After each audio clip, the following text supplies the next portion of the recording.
had my first cigarette at age 13. And at age 17 is when I really started smoking on a regular basis.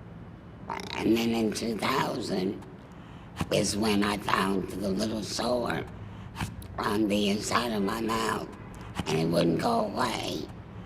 And on a routine dentist appointment, he saw it and he thought it looked suspicious. So he did a biopsy. Well, it came back as mouth cancer. So I had to go through radiation. And then in December is when we discovered the tumor in my larynx. The day of my surgery, I can remember smoking up to the front door of the hospital. That's how addicted I was. And I didn't know that I was so addicted until after I got out of the hospital. When I went home, I went straight.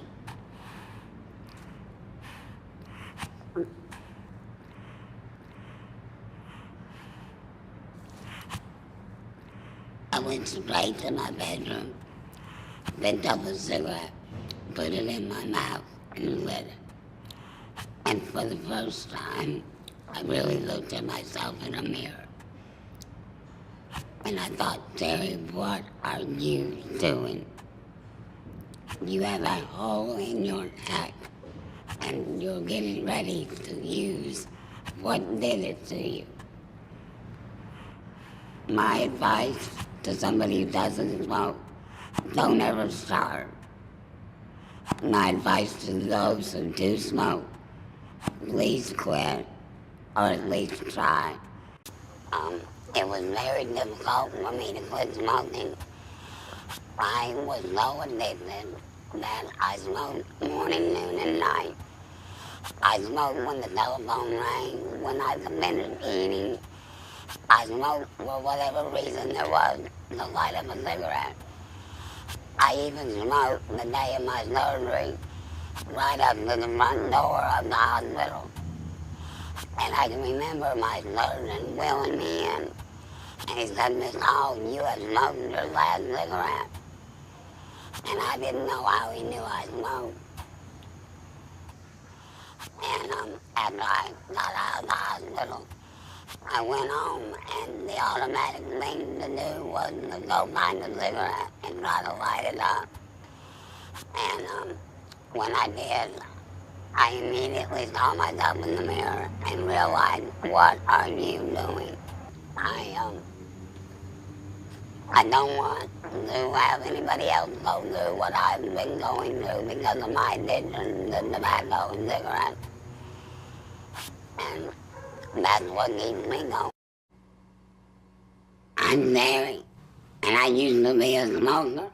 I want to give you some tips about getting ready in the morning. First, you're there. Then wig. Then your hands-free device. And now you're ready for the day. If you're a smoker, I have a tip for you. Make a video of yourself before all this happens. Read a children's storybook or sing a lullaby. I wish I had. The only voice my grandson's ever heard is this one.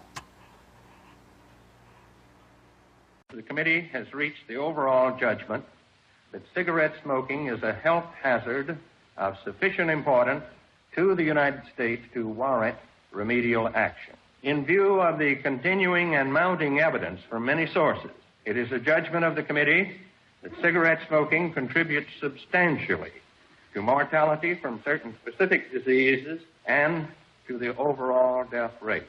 You can quit. For free help, visit cdc.gov/tips. I had my surgery and laryngectomy surgery in January of 2001. I am still currently going through treatment, and I have been taking chemo for 1.5 years now, and I've lost all my hair my eyebrows, and the thought of it all being coming from smoking is what really upsets me, because I started smoking so early and it could have all been prevented. The things I miss most that I can no longer do are singing, which I couldn't sing to start with, but I enjoy singing. Being able to cry and talk at the same time, I can't hardly do it. And I can't smell a cake in the oven or coffee brewing in the coffee pot. And I missed out with my grandson. I never recorded my voice for him, and I wish I had of. This is the only voice he knows, and this is the only voice my new grandchild's gonna know. And I miss being able to sing lullabies to him, or even coo and ah with him, because I can't use that little voice like people use when you talk to babies. I can't do that. But when small children or little children ask me, why do I talk like that? I say, because I used to smoke cigarettes.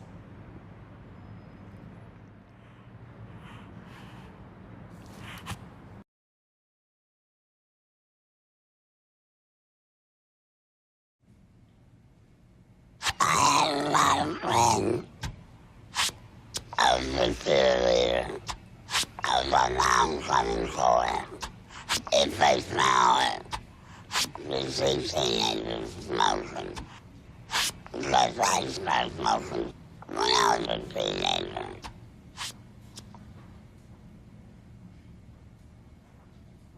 You can quit. For free help, visit cdc.gov/tips. My tip to you is, don't start smoking. And if you do smoke, quit. And don't give up at one fight. Keep fighting until you succeed. I don't want anybody to have to go through what I'm going through.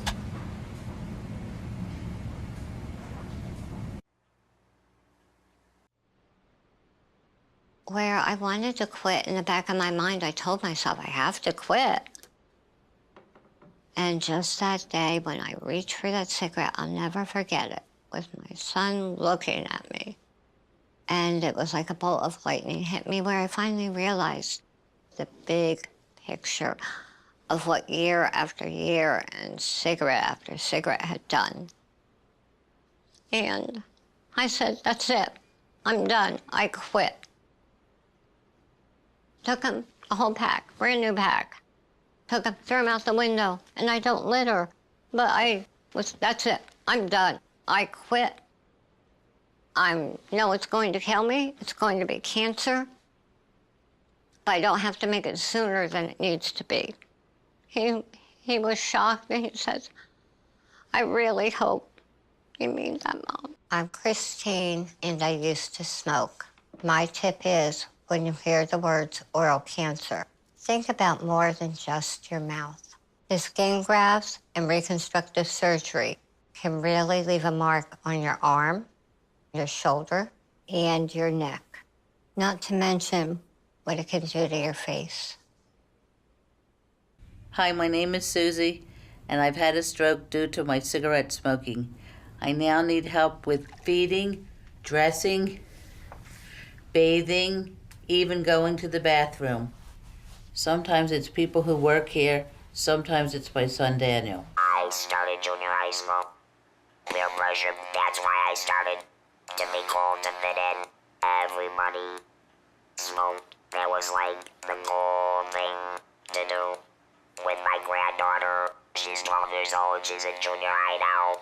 And that's what I'm afraid of, you know. She's gonna get in with a kid that, oh, let's try it, and don't even start because it doesn't take long to get, I think she's smart enough to learn from my mistake. Went to the doctor, he put me on an antibiotic. A week later, I started feeling like a lump at the side of my neck. They immediately took an x-ray and said, that's a tumor. They did the biopsy, found out it was cancer, started me on chemo and radiation right away. Since I was so young, they wanted to try to save my voice. And I was okay for about a year.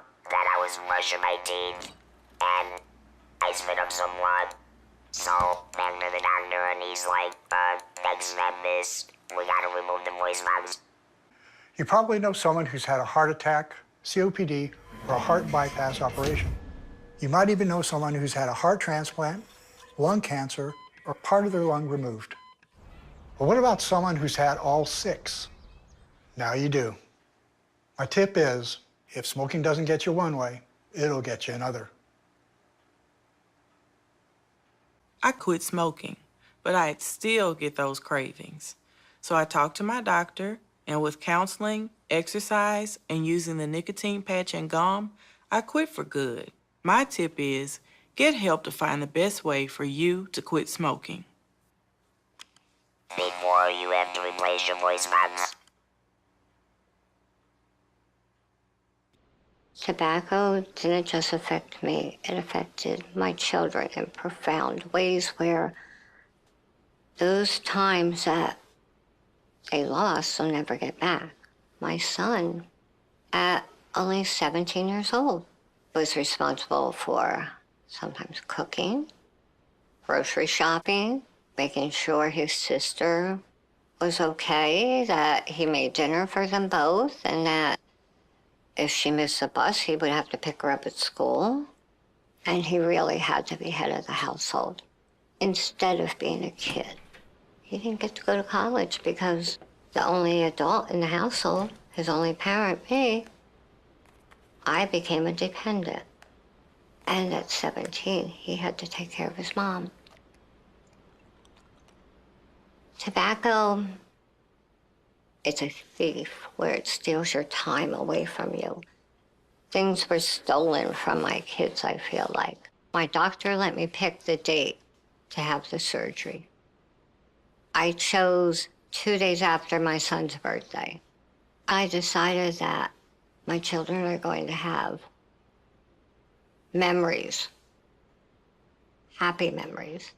We went out and did all kinds of things. They didn't see me sitting around crying, feeling sorry for myself. That wasn't in my DNA, not at all.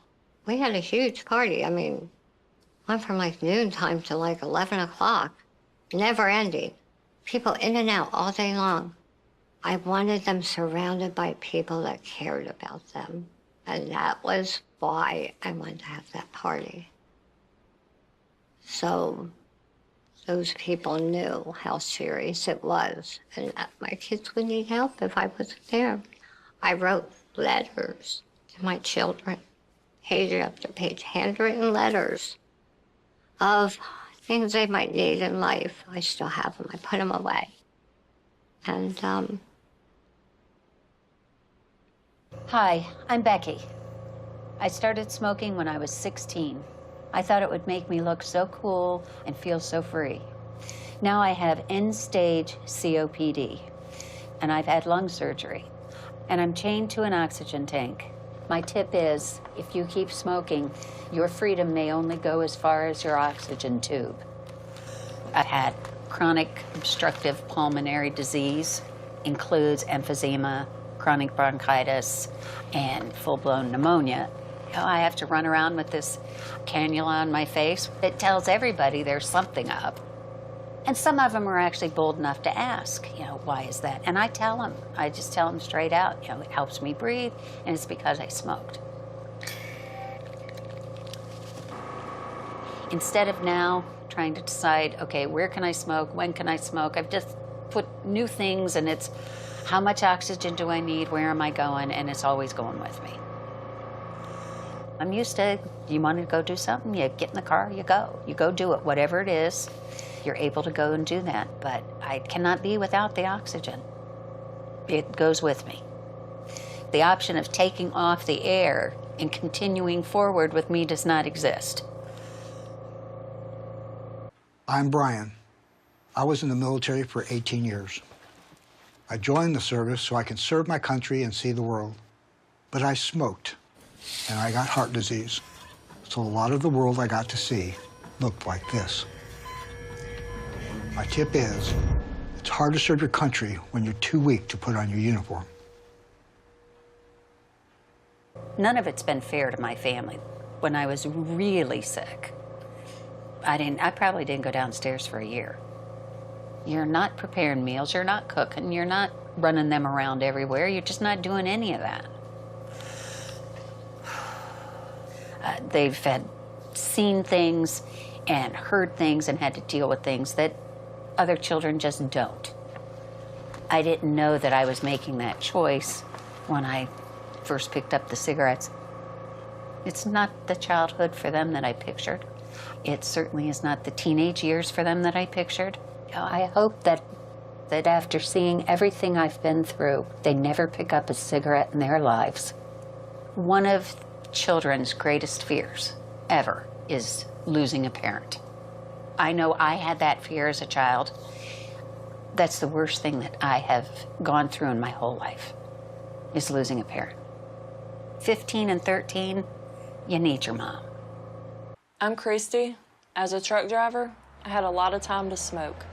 I also had severe shortness of breath and a smoker's cough. I knew I had to quit. So for 6 months, I used e-cigarettes. Then I stopped, but the whole time I kept smoking regular cigarettes, right up until my lung collapsed. My tip is, just cutting down on cigarettes isn't enough. By the time I was 10 or 11, I was smoking probably close to a pack a day. Smoking had been ingrained into me. It was part of who I was, it seemed like. Smoking was, having a cigarette, that was Brian. That was me. I hadn't really thought much about joining the military at a young age, but I loved it. I enlisted in November of 1972.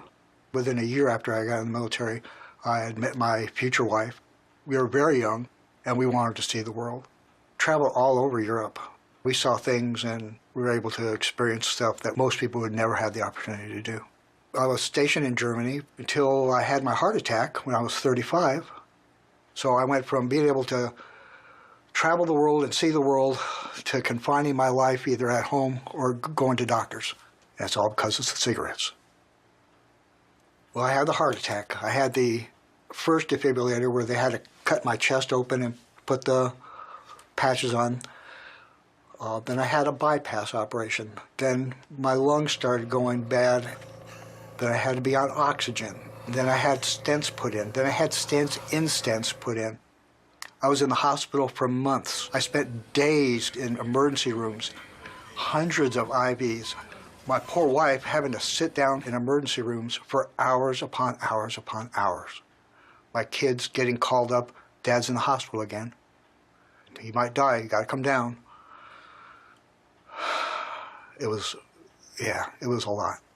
Every doctor along the way said, knock it off, stop smoking, had to stop smoking. Even to the time when I had my first run for a heart transplant. I had smoked, I don't know why I did it.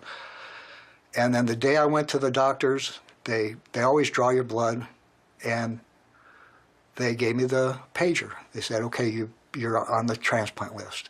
That's the key to the hope for the future, is you get the pager and, okay, now I'm gonna get a new heart and we'll be able to live. And that evening, the doctor called up and said, Brian, we found nicotine in your blood and you need to come back tomorrow and give me back the pager. I'm not listed anymore. That was crushing for me, for my wife, for my kids. It was hard. And I screwed up. I screwed up bad. And I just screwed up bad.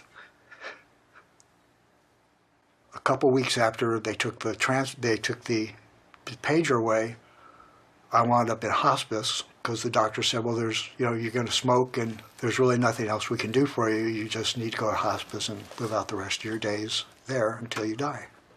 And that was it. My wife she's the rock. She pulled me out of the hospice situation. She gave me the strength that I needed to keep living.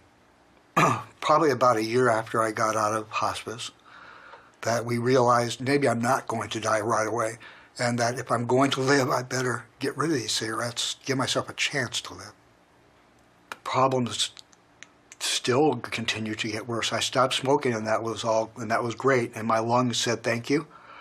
But as the months and years go by, I was getting sicker and weaker.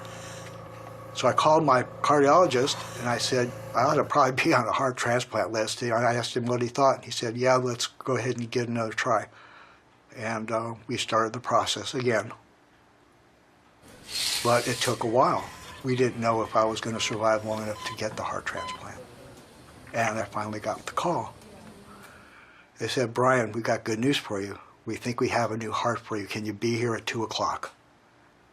And it's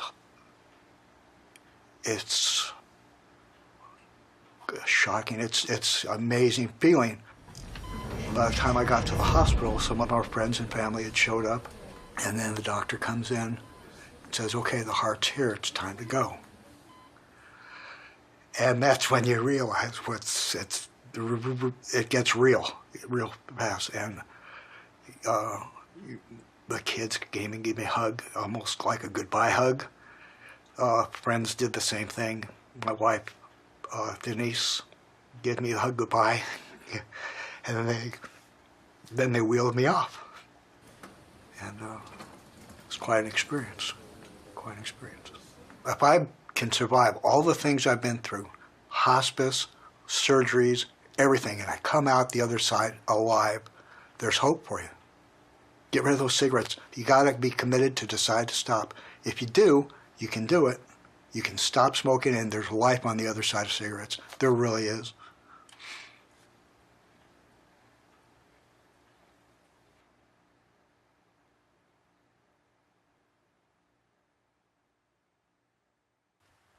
I've been licensed to drive a truck since I was 21.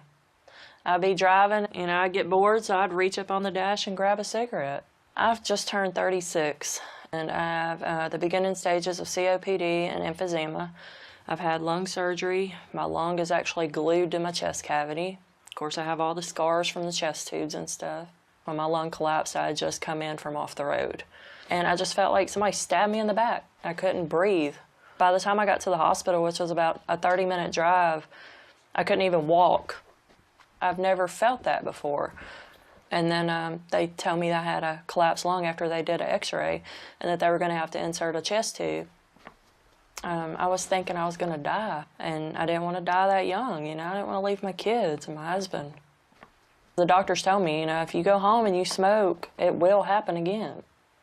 That was it. That was the end. I would never pick another one up. I think it was just the fear of what comes next if I keep smoking. I thought I could quit smoking if I was smoking an electronic cigarette because it's the same thing, they said. It minus all the chemicals, the real cigarettes have chemicals, the e-cigarettes supposedly don't. My husband thought it would be, better for me to smoke an electronic cigarette. I would ease my way to the electronic cigarette. I would eventually phase out the real cigarettes, and then it would be easier to throw the electronic cigarette down. We thought together that it would be better for me. It wasn't any better for me, but I never did quit smoking real cigarettes the whole time I was smoking e-cigarettes.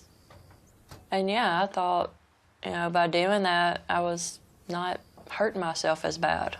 I should have quit smoking real cigarettes completely. Cutting back wasn't enough. My name is Rebecca. I struggled with depression for years.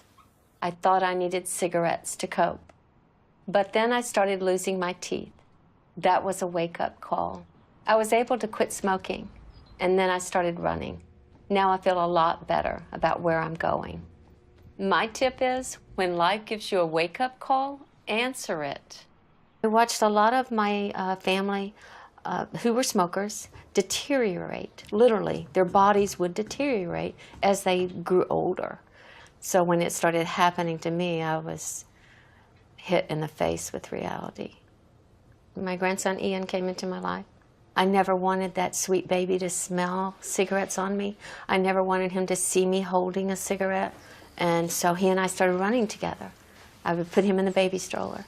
And we would walk a block and run a block and walk a block and run a block. And that's how I started running.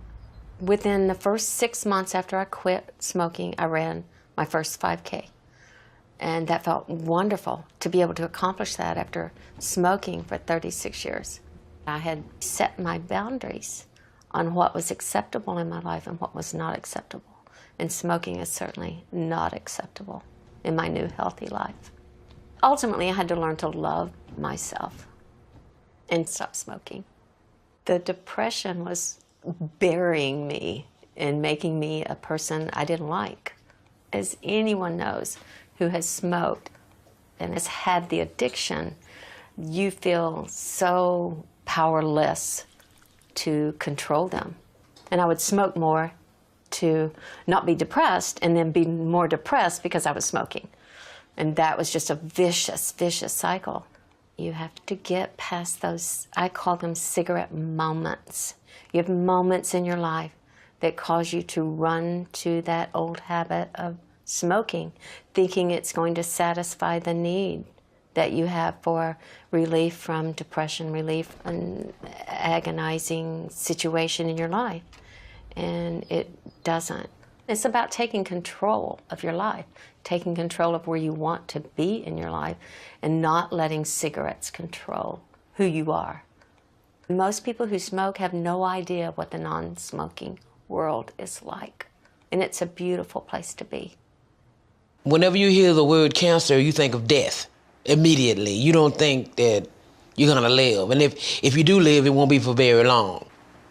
When I kept smoking, I noticed I got sicker. I noticed what was going on with me got worse. I went to the doctor. They was given a colonoscopy. That's when they found the tumor. I thought about my son. I wouldn't be around for him and my mom and my sisters.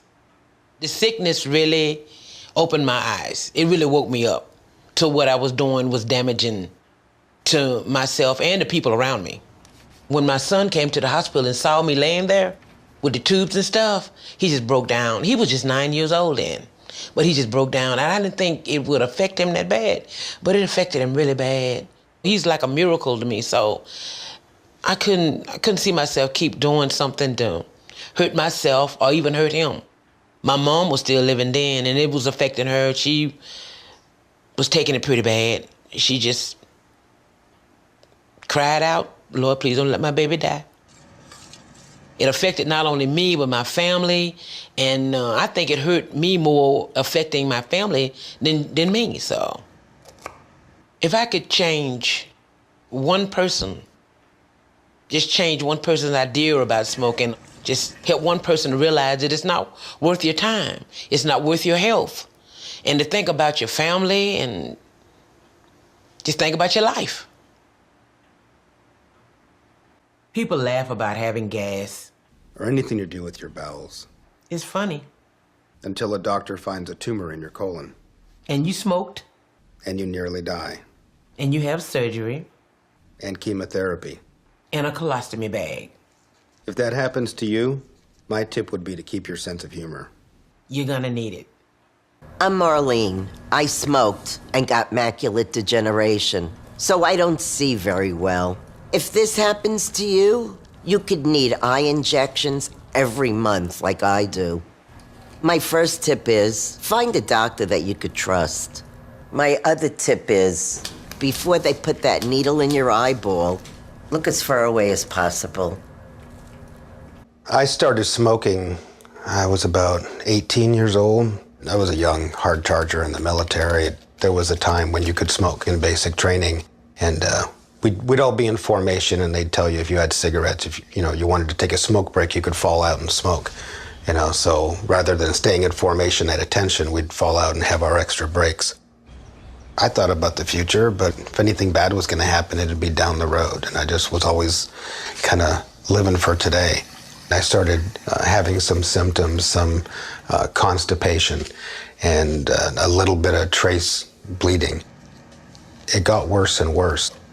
I didn't know until I was diagnosed with colon cancer that smoking was a contributing factor. I kind of suspected, and I remember distinctly laying on the gurney and looking at the live monitor during the exam. When you're staring face to face at a tumor and you know it's cancer, there's no denying what's going on. Everything just, it came to a grinding halt. You just can't deny it anymore. I mean, I literally looked at this tumor on the monitor and realized I have cancer. I could die. And I realized I had to quit because all of the negative effects that people talk about that you think are never going to happen, like getting colorectal cancer, they happen. Trust me. I used to smoke, and I got colorectal cancer. The moment that I was diagnosed, I mean, the race was on. There were all kinds of tests, rectal ultrasound, there were CT scans, we had the chemotherapy, the radiation, there was the major abdominal surgery, there was the ileostomy bag, there were more tests afterward. It just never stopped. It never stopped. When they had the surgery itself, they removed the tumor and about 18 inches of my lower colon. There was a chance that they would not have been able to reconnect the portions of my colon. I remember, in fact, the surgeon telling me, you won't know until you wake up if you're going to have a permanent colostomy bag. The common questions I get if I talk about having colon cancer is, what kind of symptoms did you have? I had really bad gas, the constipation, the constant urge to go to the bathroom, but it not being productive, which I found out later was because my colon was narrowing because of the tumor. If anybody's having the kind of symptoms I had and you're just not sure and you're thinking, well, it can't be cancer. Well, know that it absolutely can be cancer, especially if you're smoking. So my tip to anybody, if you're a smoker, first quit. Do whatever you need to do to quit and get screened. Find out. Don't let things roll along until you're forced to find out the hard way. You have the power to make this decision to quit smoking. It took me to get to a mature age where I understood that if I didn't stop, I was gonna put myself in the same position that my mother was in. And I wanted to make a choice while I still had the chance to be here for my daughter.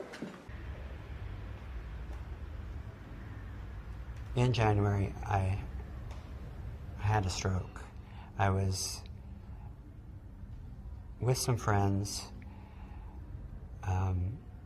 We were at the ceramic studio where I work, and fortunately, the Cedars-Sinai Hospital was very nearby, and I got attention right away. I was in the intensive care for 3 days, and I don't remember those 3 days very well. I needed more help than ever before. It was very strange to lose your ability to do the things that you're used to, that you've done all your life. And that includes my artwork. I love to work in clay, and I love to work on the potter's wheel, and that requires a lot of motor skills, and I couldn't do it. I couldn't throw a pot. So I was really upset by that. I fell into a depression. I didn't know what I was going to do after my situation, And fortunately, I was not smoking. So quitting was a hard thing to do, and it's also the best thing I've ever done in my life, really. Quitting smoking was something that I wanted to do for years and years. So it's finally a reality, and I'm very proud of myself.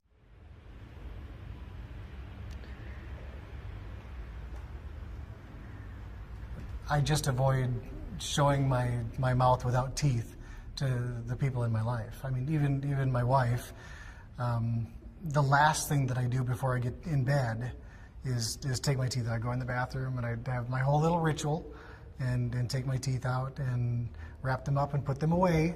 They don't leave them out on the counter because I don't necessarily want people seeing that. And so I have these conversations with my wife where I'm really focusing on making sure that she can understand what I'm saying. And I've learned to laugh and smile and all of those things without really opening my mouth, because I don't want her to, I don't know. I guess I don't want her to think less of me, because it's not necessarily pretty, you know? I was trying to decide why this was important for me to do, but my son smokes. So it's not about the millions of people. It's about just one person. Because if I could say something, that's what I would say. I would say, don't smoke. I was 15 and my mom was a smoker. I took a cigarette and I started puffing on it. I was 15, thought I was cool. Believe me, if I would have known what the consequences were going to be, I would never have put that cigarette in my mouth. When I would watch TV, the letters seemed different. I couldn't see the right side of things. It faded off like into clouds. My doctor examined me. She said to me, "You have macular degeneration." My vision was 2200. I was legally blind. And she said to me, "Are you a smoker?" And I said, "Yes." Wet macular degeneration is the abnormal growth of blood vessels in your eyes. The blood vessels are leaking, and what causes the wet is the blood. I could lose my central vision, which means I could have these black circles as I'm seeing things. Nothing at all. Food, drink, cigarettes, nothing is worth going through what I'm going through. I get 2 eye injections every month. I live with this. I want to see, I'm sorry, I get very emotional. I want to see the sun. I want to see the water. I want to see life the way it is. I'm so sorry that I started smoking because this wouldn't have happened to me.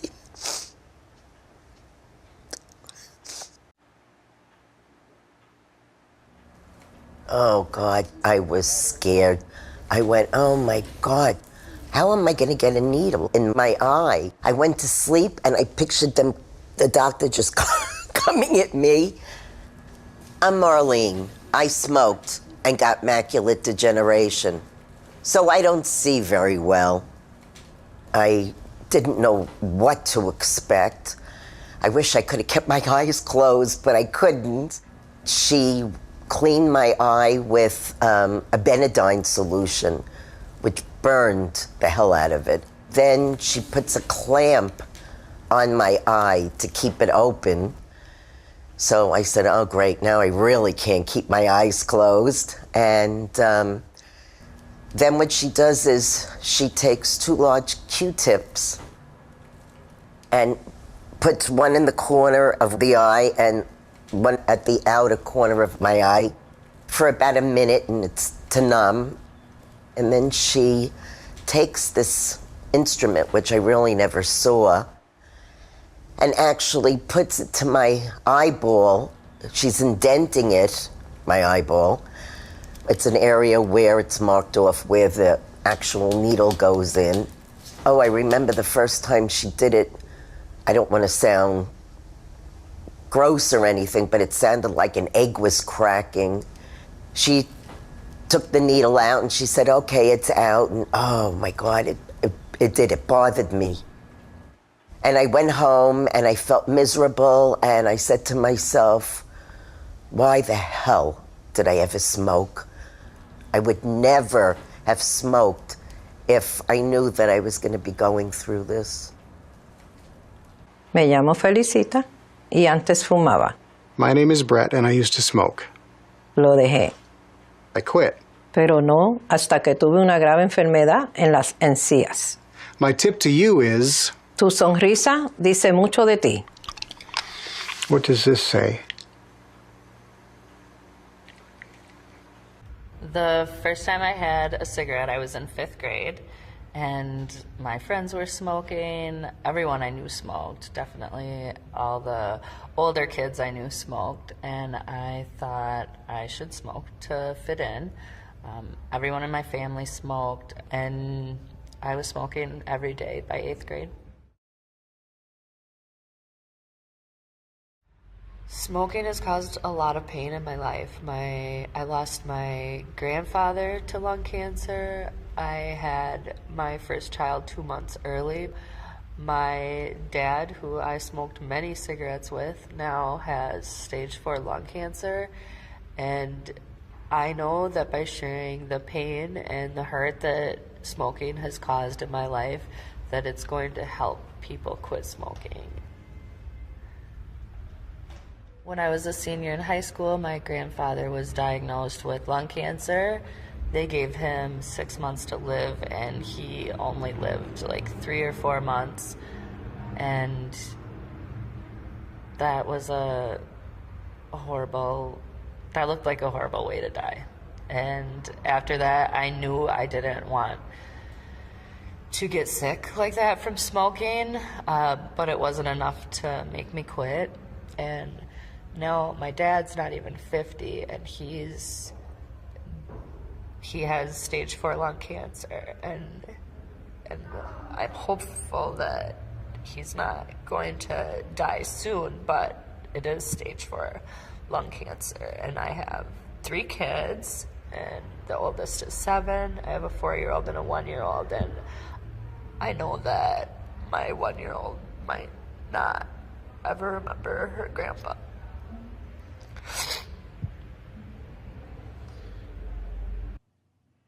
You know, my mom had always told me, quit smoking, As a matter of fact, she said she was going to kill me if she caught me, but I didn't listen, But, now that, I went through all this, I now understand what she was trying to, she was trying to help me,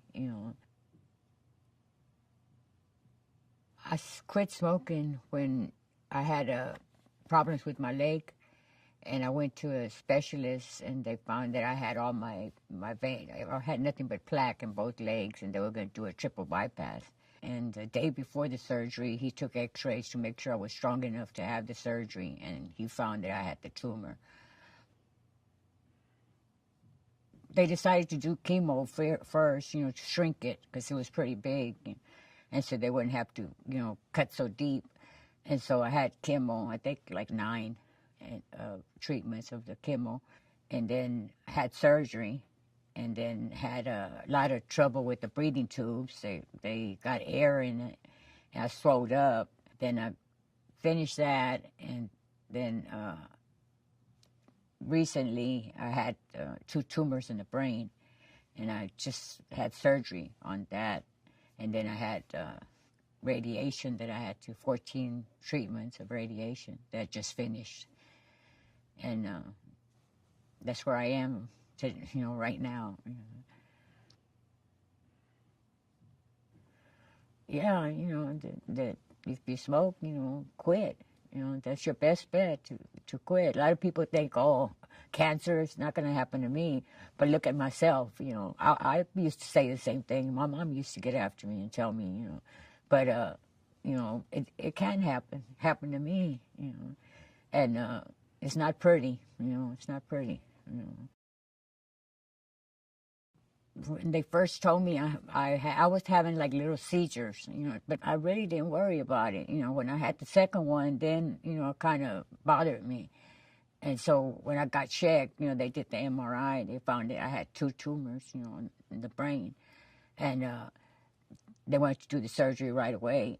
She's gone through very difficult treatment. She's gone through chemotherapy, she's gone through radiation therapy, she's gone through lung surgery, she's gone through brain surgery, she's gone through brain radiation treatment. These are very difficult treatment, but she has done very well, and I believe in great part because of her outlook on things, because of a positive attitude. I still try to fight it, and try to stay strong, and like I said, having all that support helps, and believing, that God does heal, has helped me too, And she has healed much better from surgery, as well as, undergoing all the chemo radiation treatment without complications. And in great part, I believe it is because she quit smoking. If I was still smoking, I don't think I'd be here, honestly. Me llamo Rose. Fumar me dio cáncer en el pulmón. Estuve en quimio y radiación. Me quitaron parte del pulmón y me pusieron esto, un tubo para sacar líquidos. Todos los días rezaba para que me lo quitaran. Mi consejo es, ten cuidado con lo que pides, porque me dolió más cuando me lo quitaron. When I found out I was pregnant, I was 24 years old, recently engaged, and a year away from student teaching in college, and still smoking cigarettes. I knew that smoking was bad, well, at any time, definitely while you're pregnant, but I didn't think it would happen to me. I didn't think I would have a premature baby. I thought everything was going to be fine. It wasn't. I went into an ambulance. I was very scared. I felt alone. I felt like I hurt my baby. When my daughter was born 2 months early, she had to be placed on a feeding tube. I was not able to hold her. After she was about a week old, I was able to do skin-to-skin contact, but that was only for less than an hour a day. The only time I was allowed to touch her in her incubator was every 4 hours for a diaper change.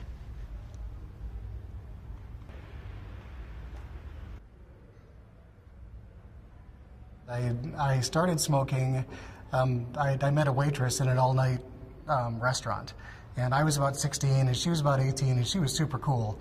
And she smoked. So I would go in the restaurant late at night and sit there while she didn't have any customers, and we would talk and we would smoke, and that's how it started. Which is funny because I don't remember her name, but now I have the legacy of that, to sort of color everything that I do. But I don't really think that I really considered it until it actually happened, until I actually, the first time that I had to lose 2 teeth, which, doesn't seem like that big of a deal, but it's like 2 teeth, okay, whatever. And then right after that, I lost another, 16 or something along those lines. And even at that point, I was still smoking. And, when you're smoking, you love to smoke. And that's the addiction. And so you rationalize that, you justify it to say, I love to smoke, when it all kind of gets in the way of everything you do. I guess for me, in youth when I was smoking, people said, well, you're going to cut 10 years off of your life. And I always said, yeah, but those are the bad years at the end. What do I care? But they're not. It's not 80 that all those things start happening. You're not this feeble old man, but I don't want to die from a smoking-related illness.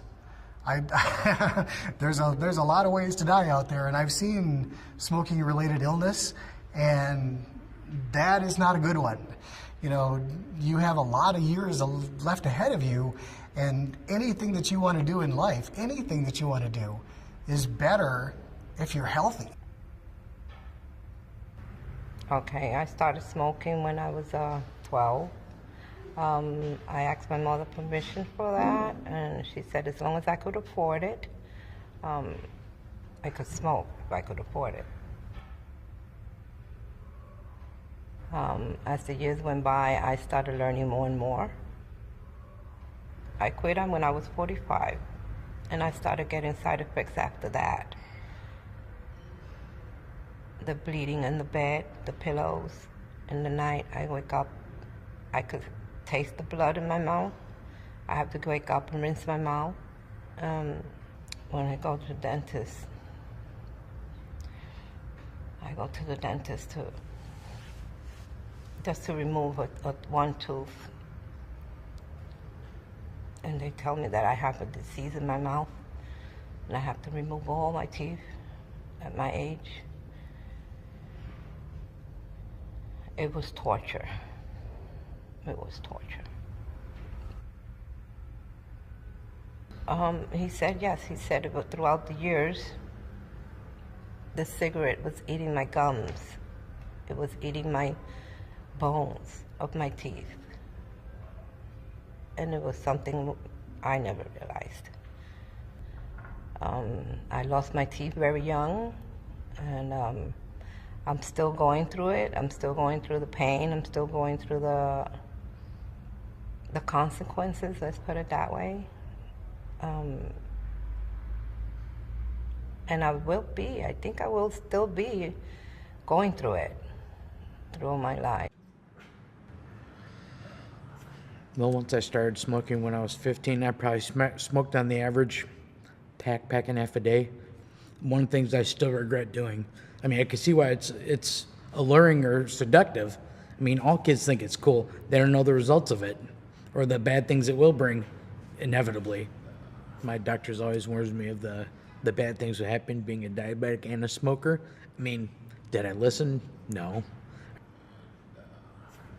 Well, before I had all these problems due to my diabetes and smoking, my life was a lot easier. I could get around like I wanted to, do almost anything I wanted to. It wasn't until all these problems just came up all at once, started compounding themselves, that I realized the severity and stupidity of my bad ways. Now my life is so much different with all the restrictions I've got, being on dialysis, being an amputee, still being diabetic. If I was that young again, I'd never start smoking for many reasons. The first one being, it doesn't do anybody any good. It doesn't help their health, it doesn't help their pocketbook, it doesn't make you look that cool, it doesn't do any good for anybody. My name is Brett, and I used to smoke. I quit, but not until I got a serious gum disease. My tip to you is, your smile says a lot about you.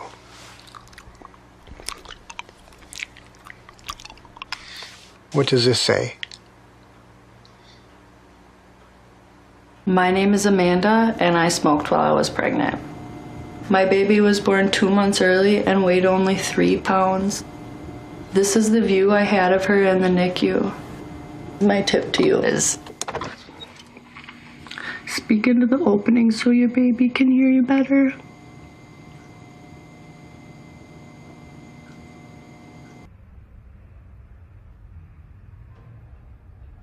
When I came out of the hospital, to be honest, I felt invincible. I felt that I had beat AIDS, and I was feeling better. I was taking the medications. I started putting on weight. I went back to work, and I did feel invincible for a while. So I just continued to smoke. I smoked for nearly 30 years, and I wanted to quit from the beginning. But it was an addiction, and I couldn't stop. So I continued until my life was threatened, seriously threatened. The last cigarette that I smoked was on the day that I was at the studio where I work, and I was unable to reach my hand into a plastic bag to pull a pin out of the bag, and that's when I knew I was having a stroke. The doctors told me that my left artery was completely blocked and my right artery was 80% blocked, so I needed surgery. I think that dealing with HIV is hard enough, and having HIV is a part of your life until you die, but smoking is something that you do have control over. And taking every advantage that you can to stop smoking is something that's going to save you. Quitting smoking will be your greatest achievement.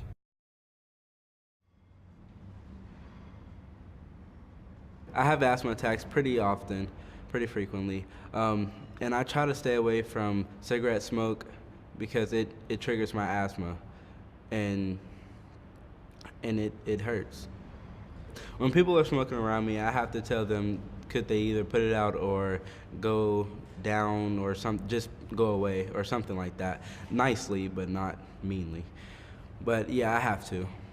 Their reaction when they learn that secondhand smoke affects people with asthma is they're like, okay, I'm sorry, I'll go somewhere else and do it. I've asked my friends not to smoke around me, and some of them do it, some of them don't, and if they don't, then we can't be friends anymore because that is my life. And if you don't care about my life, then we can't be friends. Secondhand smoke triggers severe asthma attacks for all ages. My name is Rose. Smoking caused my lung cancer. I was on chemo and radiation. They took part of my lung out, and they put this in me to drain the fluid. Every day I prayed that they would remove it. My tip is be careful what you wish for. That chest tube hurt a lot more coming out than it did going in. You can quit. When you have a hole in your neck, don't face the shower head. Keep your stomach covered when you're outside. Be very careful shaving. Get used to eating only soft foods. Clean out your speech valve twice a day.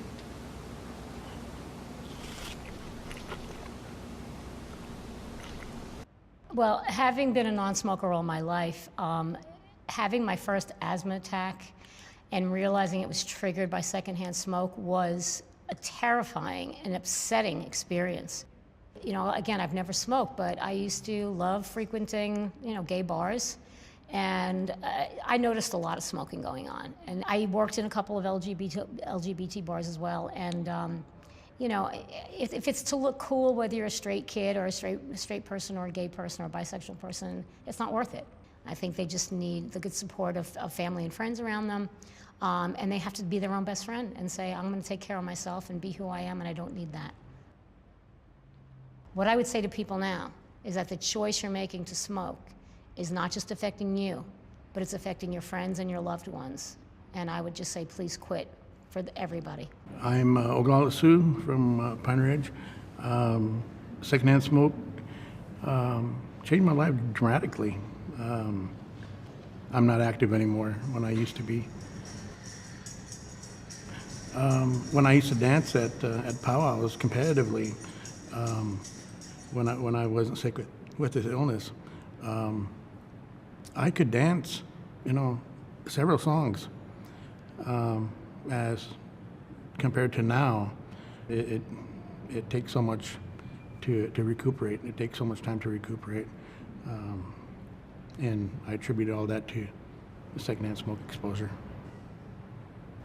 When I can't catch my breath, it's like breathing through a straw. You can't get enough air. No matter how much you try, you can't get enough air. I see friends that I used to dance against, and some of them don't know how sick I am, how bad my illness is. So they'll say, "Where's your outfit? Come on, let's go dance." And when somebody says something like that to you, Of course, it's like somebody challenging you to a basketball game. You're like, oh, all right, let's go, But, up here, you want to go do it, but your body says no. So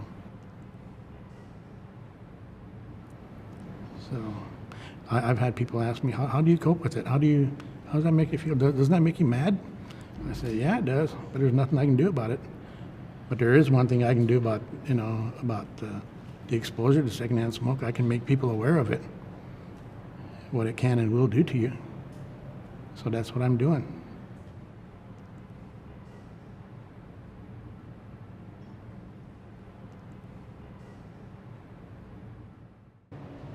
My mom started smoking cigarettes in college, and she was diagnosed with lung cancer.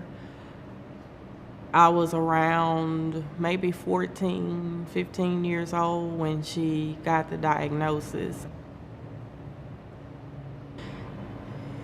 I often think back, even all these years later, about all the things that I experienced that she wasn't around for. And just to think about how sad and even sometimes angry that I still am at the loss of my mother. I couldn't bear the thought of putting that same weight on my own child. Well, I listened to my mom talk about her experience with her mom. It's like I can't imagine anybody going through what you went through. And just to think about me not having a mom and having to take care of you, I just can't imagine how anybody could be strong enough to do that. And that's why I admire you, because when I think about not having you around, it's almost like, what will I do? And I'm very proud of you.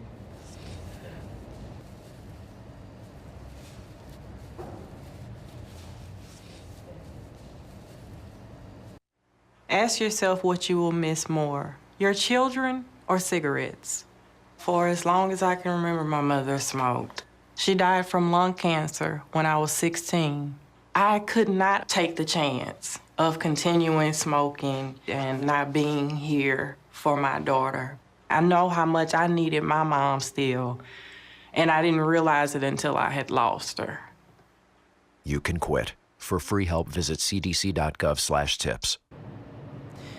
Some of the best things for me about quitting smoking are just enjoying food again, enjoying it for the food and not for the cigarette after. Another good thing about smoking is being confident that I smell fresh and, nobody's walking by me saying, ooh, she smells like cigarette smoke, but she smells good.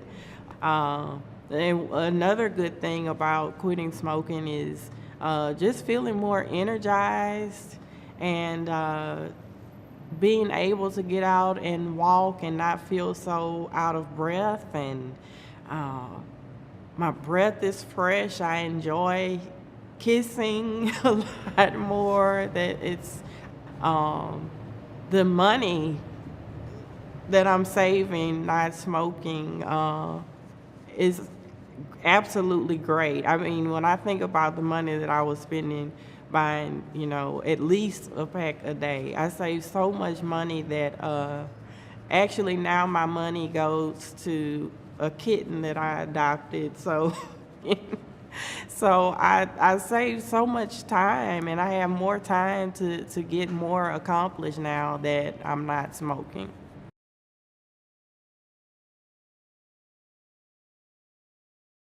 I never thought I'd be at any risk from smoking.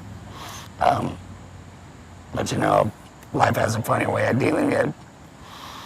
A bad hand at times, and if you're going to proceed to smoke something that's going to kill you eventually, I guess it's going to get you in the end, you know, so you either have to tell yourself, I'm going to stop smoking or I'm going to die. And like I said, in my case, I didn't ever think I was ever going to get sick from smoking. During radiation treatments, I'm still smoking because I'm that addicted. It wasn't until they took out my voice box and I breathed through a hole in my neck that I finally quit. At that point, I realized that, you know, I'd better quit or I was going to die from it. Besides, smoking out of my hole is not a good, not a pretty picture, so.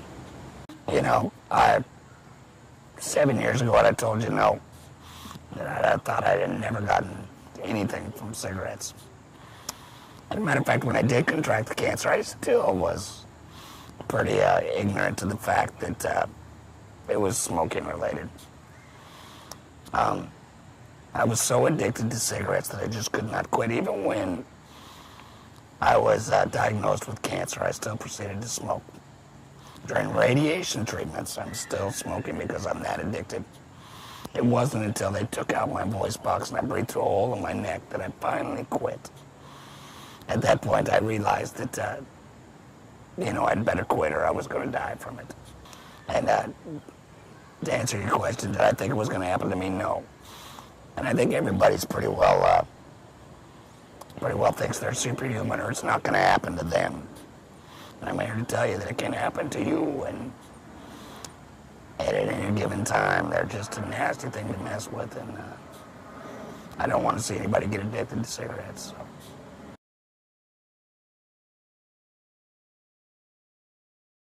So. No. Everybody in my family had smoked. My parents had smoked. My oldest brother had smoked. And up until I got sick, nobody had ever had problems from it. I mean, now in hindsight, I guess there are, you know, other indications. My brother is now chronic COPD. My father had stomach cancer, but they can't say that that was smoking related, but it probably had something to do with his tobacco use, because he also used chewing tobacco. Yeah, I honestly never thought I would ever have a problem at all, other than the fact that I couldn't quite breathe as good as I used to, but boy, I was definitely wrong. When you smoke, it affects more than just your health. I love to dance. That's something that I handed down to my family. I was pretty good at it too, before my doctor told me that secondhand smoke at work caused me to have asthma attacks, infections, and lung damage. And I never smoked. I can't work there anymore. And I can't dance much anymore either. For me, I have my heart condition and all of the stuff that happened to me that makes it a little bit easier. But even with that, it was, even after I had my heart surgery, and I knew what it was caused by, as the doctors told me about the cigarette smoking, and I basically killed myself and the whole bit, and I still smoked after that. I painfully, and it was literally pain involved, but I made myself smoke a cigarette. And this is after I had 6 bypasses, you know? So it's not like it's something that is that easy to do, because it's difficult. I would say that my best advice to anyone who's smoking, that even though it's the hardest thing that you may be doing is quitting, but if you don't want to go through all of the pain and suffering and disappoint your loved ones and things like that, and even yourself, because a lot of us think that, you know, that cigarettes aren't gonna do us any harm, you know, even though we know that they are. just stop believing that lie, because it couldn't happen. It happened to me. I tried to quit probably, I would say at least maybe 100 times before I had my heart attack. Just like most smokers, we all know that we're doing something that we shouldn't be doing. So you're always, well, not always, because a lot of younger smokers think that they're not addicted and, you know, they can stop smoking anytime they want to stop smoking. But you're addicted to it, whether you want to face that fact or not, you know. And I don't think that there are too many smokers that really, truly want to be smokers. It's just that you got caught up in that whole thing like everybody else, and you try to quit. And it's hard. That's like the hardest. My name is Roosevelt. I always thought that cigarette smoking just messed up your lungs. I never thought that at only 45 would give me a heart attack. I never thought that it would stop me from playing basketball with my kids. Never thought that it would give me a scar like this. And I never thought that it would change my life forever. My tip is, do your heart a favor and quit now. My relationship with my kids is, on the physical side of it, because of things that has happened in the past, like after my heart attack, after my surgery and everything else like that, and after even, you know, I was pretty much well into my recovery, but I was still wanting to try to do the things that I used to do and, you know, go outside and play basketball with them and stuff like that. I did that one day, and it wound me up back in the hospital again, and, you know, of course it scared them, and, you know, so it kind of took that away, you know, because then they're like, well, you know, Dad, you know, we'll get out there and maybe you can, you know, shoot, but you can't, like, get into a game or nothing like that with us, you know. So it's, you know, it's different. And of course, you know, they lose that, I don't know, kind of the whole dad being a superhero image thing. Wasn't, it's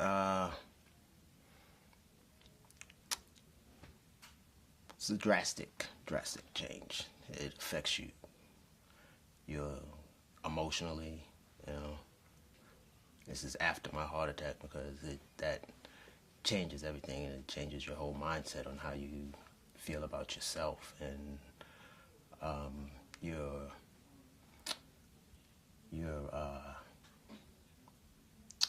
confidence level, your ego, and all of that. It just like backslides, you know, and you know, you get depressed, you know, and I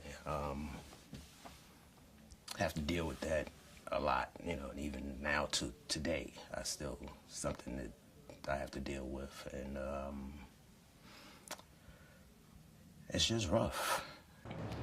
I felt that the damage wouldn't show up until I was an old person ready to die, so I wasn't worried about it. And I realized that too late in my life that some of these things happen to you before you're an old person.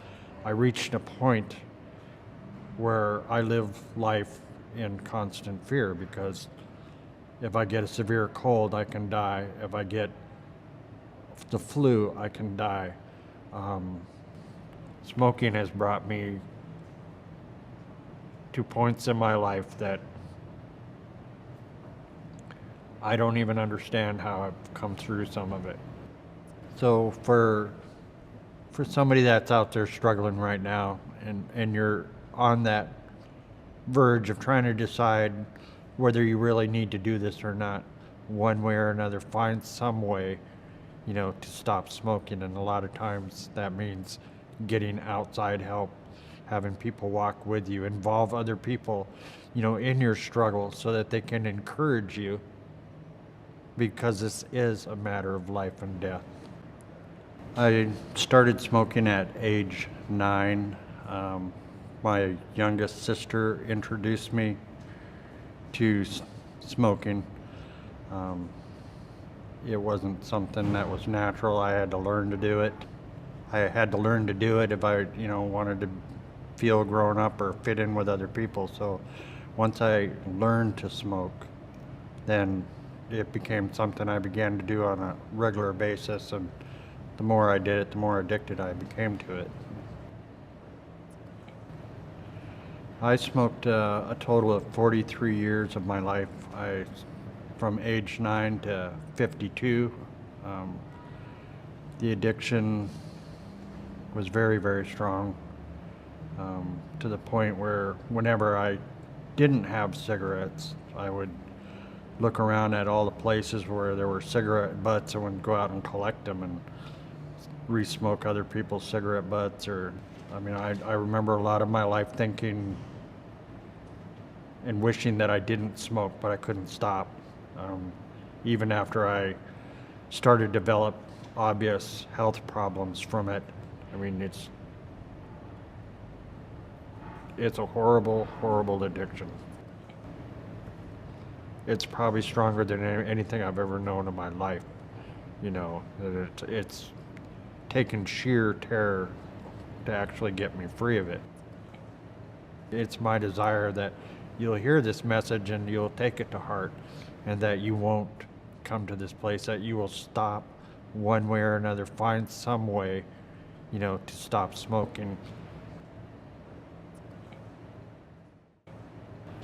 I remember a lot of my life thinking and wishing that I didn't smoke, but I couldn't stop. Even after I started to develop obvious health problems from it, even then I couldn't stop. As a result of that, continuing to smoke with COPD, I actually accelerated the process and increased the damage that it was doing. I had woken up in the morning and I was having extreme difficulty trying to take a breath. Every breath was filled with stark, raving, mind-numbing terror, because every cell in my body was screaming to me that I was suffocating to death and I was going to die. And we get into the emergency room. They're working frantically to try to help me, but nothing's working. They strapped this jet fighter mask on my face like apparatus and locked it down, and that machine just punched air into my lungs. And for the first time in 4 hours, I was able to get a breath of air. And my doctor, by the time was there, told me that this machine's not always going to save my life. The idea that I wouldn't be hurting anybody but myself was so wrong, because I have a daughter today that I love dearly, and I have grandchildren that mean the world to me, and I see how much pain I'm creating in their life. This is one of the tragedies of smoking. It's an indiscriminate killer, and it has no mercy. Smoking gave me COPD, which makes it harder and harder for me to breathe. I have a tip for you. If your doctor gives you 5 years to live, spend it talking with your grandchildren. Explain to them that your grandpa's not going to be around anymore to share his wisdom and his love. I haven't figured out how to do that yet. I'm running out of time. Tipi wa chanupa trail wash chamuka. Ash makuja heon wash chamu wakishne. Traida khabi blable. Ash hechna makuja. When I was younger, I didn't have asthma. I didn't have any upper respiratory illnesses. After I started working at the casino, it wasn't for maybe about a year. That's when I would catch a cold, because I caught a cold maybe once or twice a year, but I would kick it. And when I caught a cold, it just lingered on and on and on. And then they started noticing different things that my body was going through. And all that was being exposed to secondhand smoke. On one of my visits to the hospital, they took chest x-rays, and the doctor thought I was a heavy smoker because there was lung damage and scar tissue. And when he asked me how heavy of a smoker I was, and I told him I've never smoked a day in my life. I said, never. And he took a look at him and showed me, he said, this is a heavy smoker's lungs. Dancing is important in a lot of the tribes who dance socially like that. And it's important that way for a lot of people. For me it is. Being Lakota and growing up in the traditional way of life, I was raised by my grandparents, so I grew up that way, and I wanted to pass some of those things on. And then being exposed to secondhand smoke and finding out you can't do any more of that stuff, it's really hard on somebody like myself.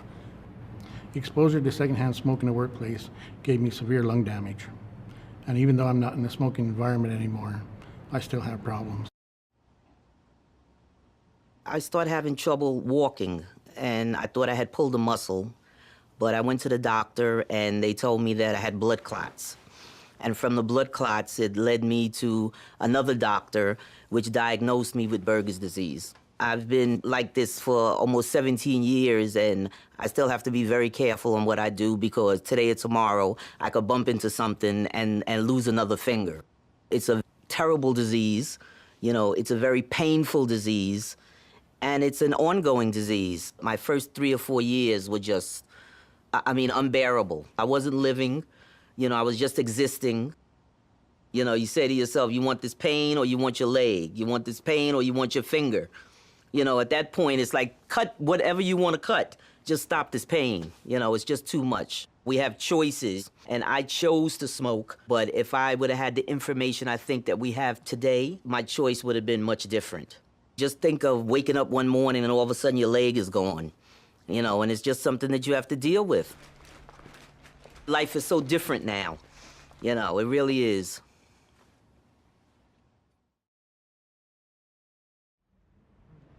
I started working in bars when I was 28 years old, and I really enjoyed it, and I was very successful. When I was in my mid-30s, I had my first asthma attack, and it got progressively worse. Having been a non-smoker all my life, having my first asthma attack and realizing it was triggered by secondhand smoke was a terrifying and upsetting experience. Every night I went into the bar and was surrounded by smoke. I could feel my lungs getting tighter. It was getting to the point after a number of years that I knew I couldn't do it anymore. I couldn't be around the smoke, or I was gonna die, or something bad was gonna happen to me. Really.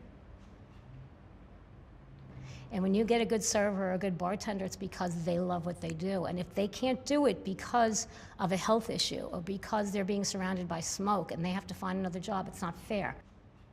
Nobody should be forced to not do what they love because there's smoke.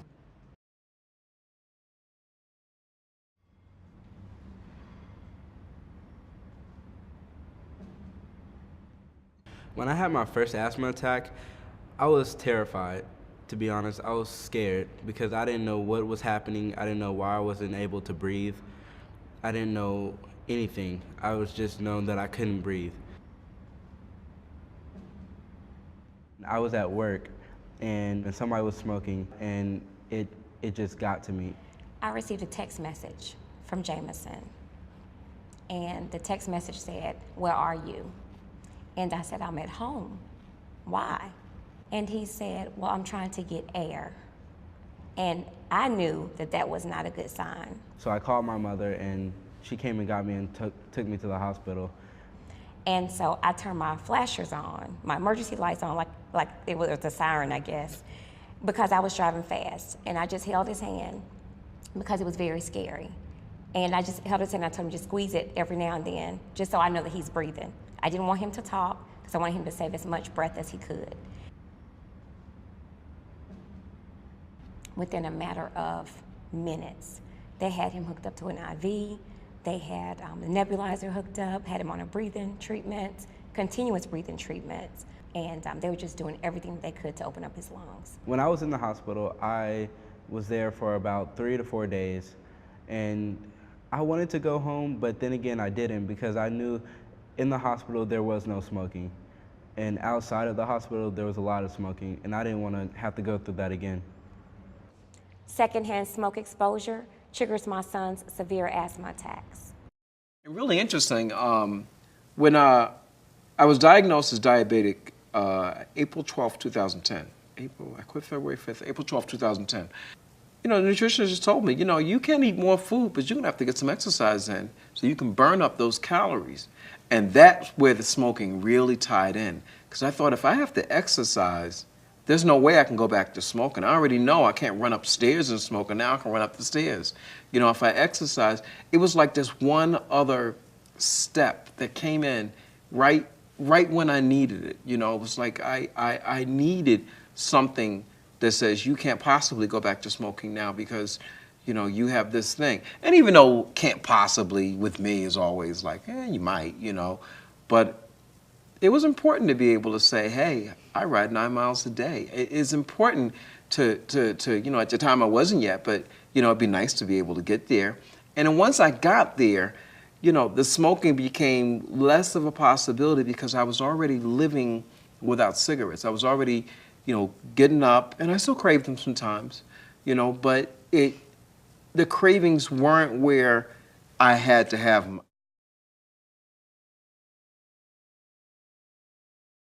Somehow, you know, one day moved to 2 days, to 3 days, to a week.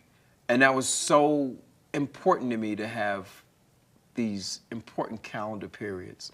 But one day I was going riding, and my roommate said to me, do me a favor, pick up a pack of cigarettes on my way out the door. And I was like, you know, he's saying it to me like that, like I'll just go and do that. But I can't involve myself in your addiction because it's dragging me back to it, you know? I don't want to carry around cigarettes. I don't want to touch them. So I just told him, no, I'm not going to do that. I didn't leave and not do it. I just told him, no, I'm not going to do it. You know I'm trying to quit smoke. And that had like a funny effect on me. It actually made me proud of myself because him seeing that I didn't want the cigarette around me meant that I was really becoming a non-smoker.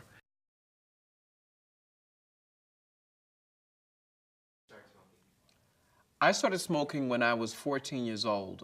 My dad smoked cigarettes, and he smoked a cigarette that was popular with all the kids at the time. So I would go and sneak a cigarette or two out of his pack and smoke them. And it was absolutely horrible, but it was cool. And at some point, I had got an apartment, and I was so proud of this apartment because it was nice for what I could get, you know. And my father was helping me move some stuff over, and he was having trouble carrying, well, it still bothers me to say this, but he's having trouble carrying this wicker chair upstairs, you know, and in a very short period after that, he was gone. And it was sort of devastating to me, him dying, because I had been taught that he was this, you know, man of men. No man is as great as your dad. And to see him just reduced like that, it was almost like, we got to find out what did this. And it wasn't something you discussed. It was just something like, why? You know, what could do this to that kind of man? And I've always thought that it had to be the smoking. He didn't have anything else with him. But toward the end, the doctors had told him that he couldn't smoke anymore. He was having a lot of trouble breathing, and he just lost all of his energy. He still had his looks, but you didn't see him, you know, parading around in tank tops and no shirt and everything anymore. You saw him dressed and everything, you know. But it wasn't like age. It was just all of a sudden, you know.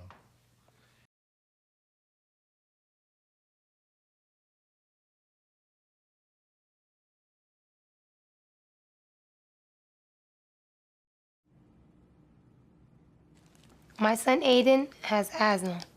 Secondhand smoke has triggered his asthma so bad to the point where he had to end up in the emergency room. And he has spent multiple nights in intensive care. Now he's on a whole bunch of medications. My tip to you is, don't be shy to tell people not to smoke around your kids.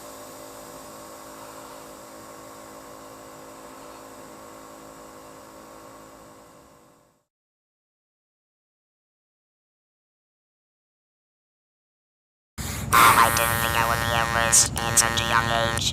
I thought maybe when I got older or something, when I was like in my 70s or 80s maybe, but not when I was in my early 30s did I ever think I was going to hear the word, you know, you have cancer.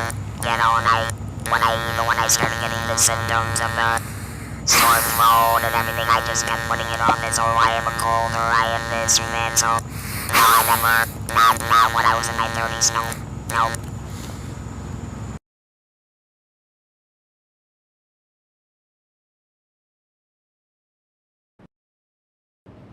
I'm Tiffany, and I quit smoking, and so can you.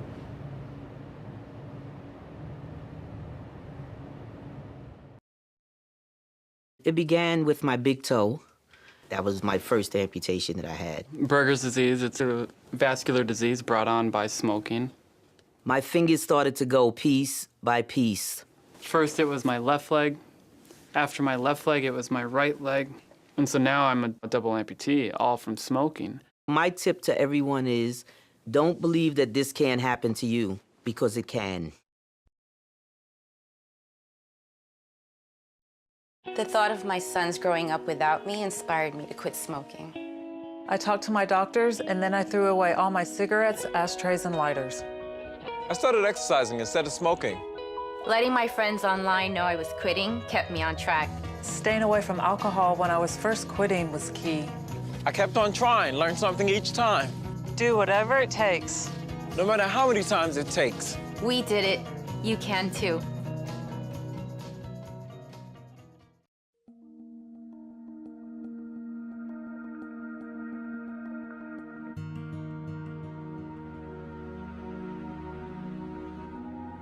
Sure, the 15-year-old kid I once was didn't think about what happened to when you get older with the effects of smoking and diabetes. I was a young kid, was healthy. You know, you don't think about that kind of stuff when you're that young. When you get older is when you find out the real deal. It was the one stupid thing I wish I could take back. Didn't quit till I was after I was over almost 40. And that's after I lost my leg. Lost a lot of time because of that stupid stuff and being diabetic. I mean, after everything went wrong with my body and my health, I mean, it's the hard lesson to learn, but I'm glad I quit and I still got something to show for it. I didn't lose everything, thank God. I lost plenty. Put my wife, my family, my kids through a whole bunch. I know I did.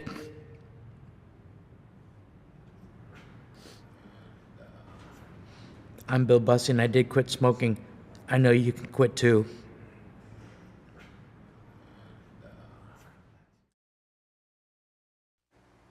I'm Bill.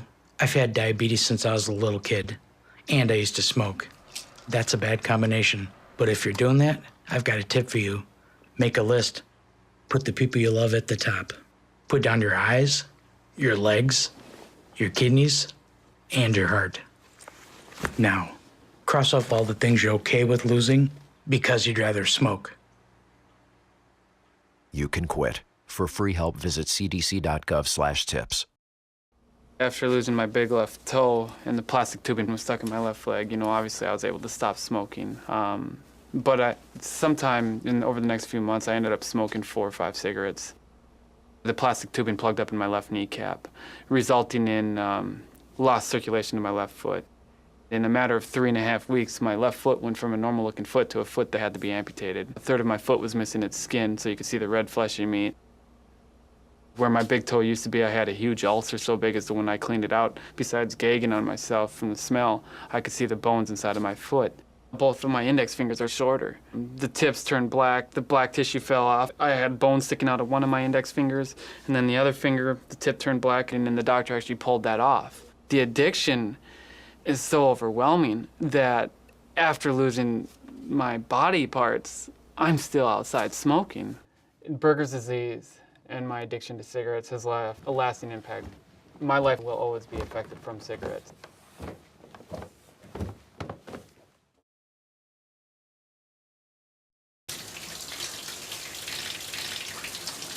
When you have a hole in your neck, don't face the shower head. Suction out your tube before you eat. Crouch. Don't bend over. You don't want to lose the food in your stomach. Mouth to mouth. Mouth to mouth. Don't use spray paint. Be very careful shaving.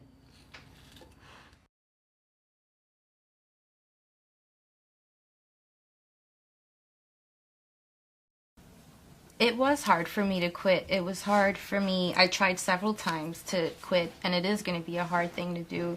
It's you just have to have a lot of support and try to take yourself out of certain situations that made you smoke. For instance, I used to go out drinking with my friends. I stopped doing that for a couple of months. Like, my favorite time to smoke was when I would drop my son off at school. Then I would just get in my car and I'd roll down a window and start smoking because he was out of the car. But so I decided to break that habit. I would either wait till I got to work to smoke, or I'd have a straw handy and pretend like I was smoking. And I would just, it's mostly a mind game. Like, you really have to break the habit and then you work on the addiction. Quitting is hard. You just have to really want it. You have to really want to quit, and hopefully it won't be too late. I think that if you need help, you should get help. I did. So I think you just have to stick to it and create a plan and a goal and just stick to it. My goal was to tell everybody that I quit smoking so that whenever anybody saw me smoking, they'd be like, oh, I thought you quit, and I'd get help for that.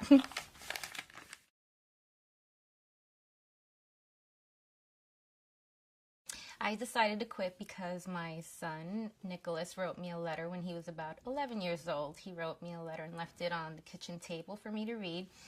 And once I saw that, I felt really badly because I knew it was affecting him, and he knew that smoking was bad for you. So he wrote it when he was 11. It says, "Dear Mom, smoking. Thank you, Mom, for quitting smoking. I know you can do it. It is a hard thing to do, but smoking kills you. So you are saving your life. I'm lucky to have parents like you and Daddy, because maybe other parents would probably say, oh, he's just a kid. But you are the best mom in the world. Don't smoke." And then he drew a little something, which was cute. It's me smoking, and then that's like before and after, and that's a dead me. That's him crying because he was afraid that I was going to die. And I made copies of it, and I keep it everywhere. Obviously I keep this one in my wallet, and I keep some at my desk, and I have them at home on my refrigerator, so it's like everywhere. My son is really proud that I quit smoking. Actually, he thinks it's the best thing I've ever done, and he thanked me for it. I think I'm being a good role model now.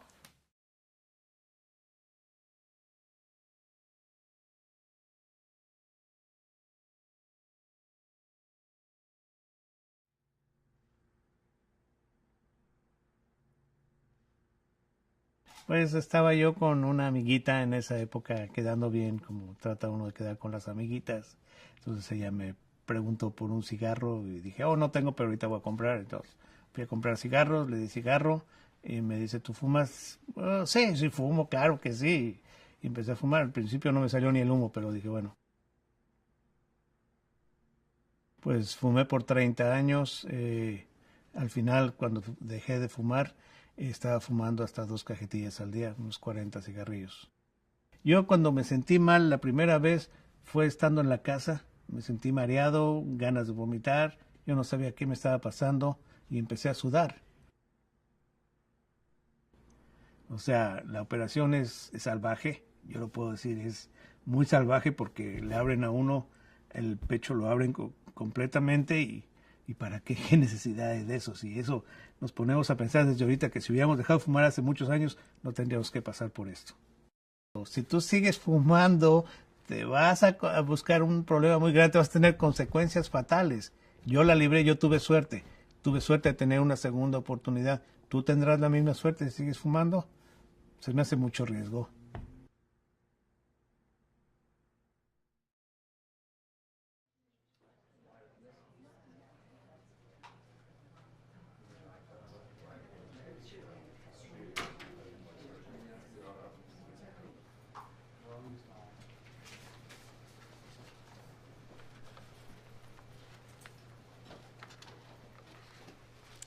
Good morning. I'm Catherine Lyon-Daniel, Associate Director for Communication here at CDC. Welcome to CDC's media briefing on the 4th phase of the Tips from Former Smokers national ad campaign featuring new health conditions caused by smoking. I'd like to welcome our guests in the room and also those joining by webcast or satellite. Today's briefing will preview some of the new ads and will also describe adult tobacco use released earlier today in CDC's MMWR, Morbidity and Mortality Weekly Report. We'll hear from 3 speakers today, followed by questions and answers. First speaking will be Dr. Tim McAfee, who is an MD, Director of CDC's Smoking and Health Office. Dr. McAfee is responsible for providing leadership and direction for all scientific, policy, and programmatic issues related to tobacco control and prevention. Next, we'll have Dr. Brian King, PhD, a senior scientist in CDC's Office on Smoking and Health, and author of today's report on tobacco use among adults. Joining us also today is Amanda, a former smoker, a mom, and a participant in this year's campaign. We are so pleased that Amanda is able to join us today to represent former smokers who have come forward to tell their stories. Dr. McAfee? Well, thank you and very much for being here and joining us today. Today, I'm pleased to announce the launch of new, hard-hitting ads for CDC's Tips from Former Smokers. These ads encourage people to quit smoking by revealing the devastation that smoking-related illnesses inflict upon smokers and their loved ones. Beginning on July 7th, these ads will run nationwide for 9 weeks and feature a new group of people who are living with serious health consequences associated with smoking, but which are not as well known. For example, gum disease with tooth loss, preterm birth, and complications associated with HIV and smoking. We'll also continue our emphasis on deepening the understanding of the suffering caused by conditions that are traditionally associated with smoking, like lung cancer and head and neck cancer. Each ad participant brings a unique perspective. But overall, the pain of tobacco-related death and disease is all too common in our nation. Most smokers, like our TIPS participants, started as kids. And half of long-term users die prematurely from smoking.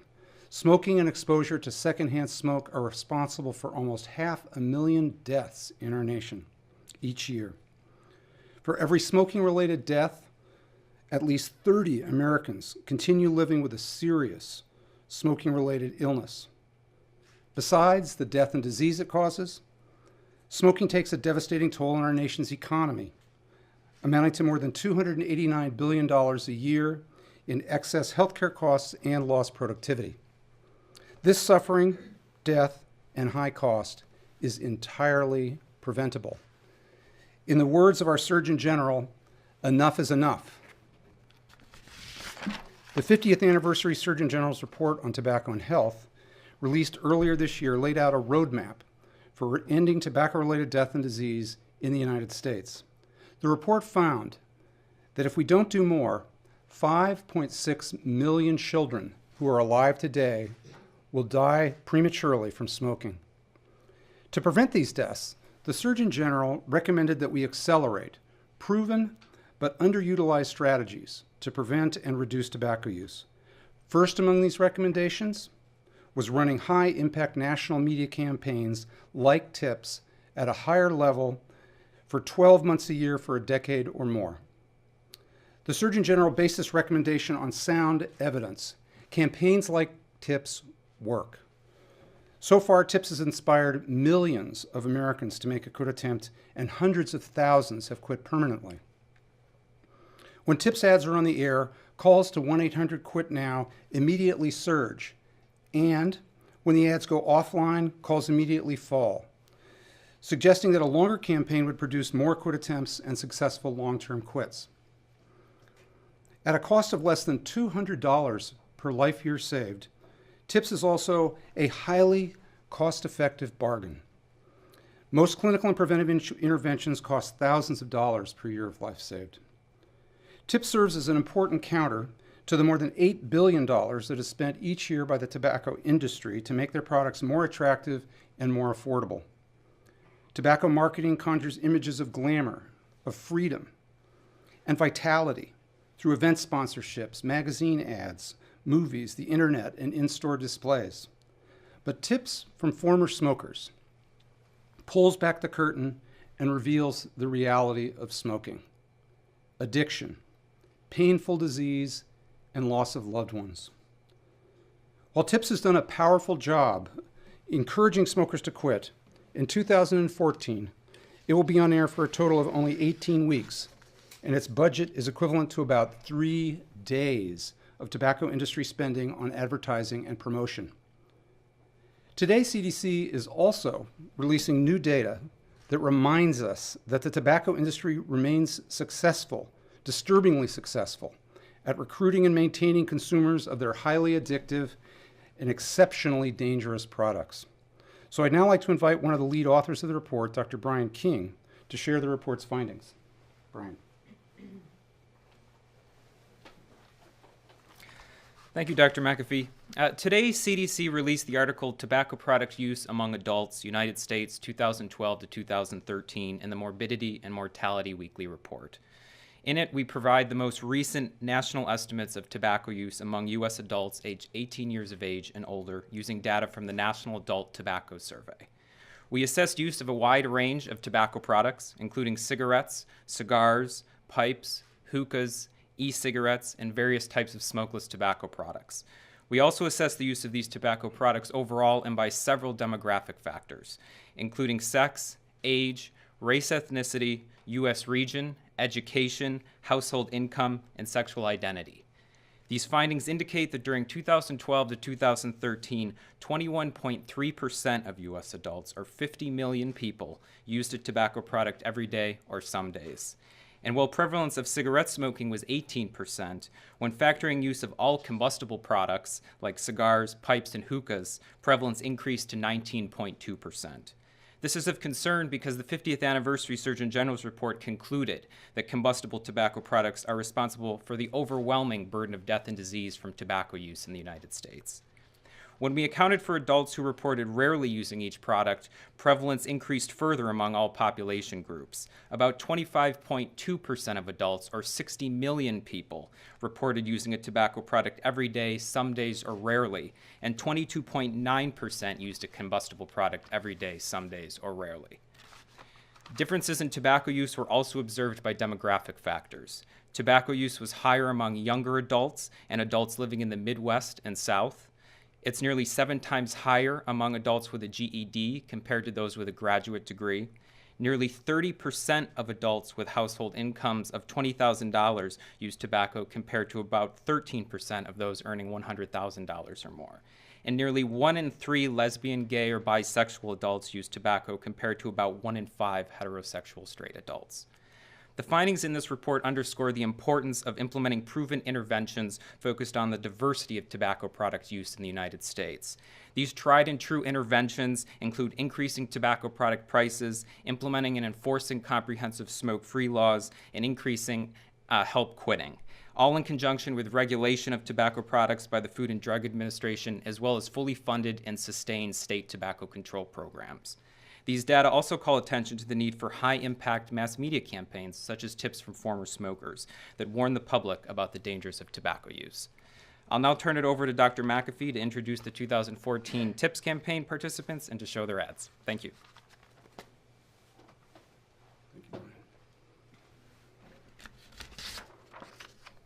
Thank you very much, Dr. King.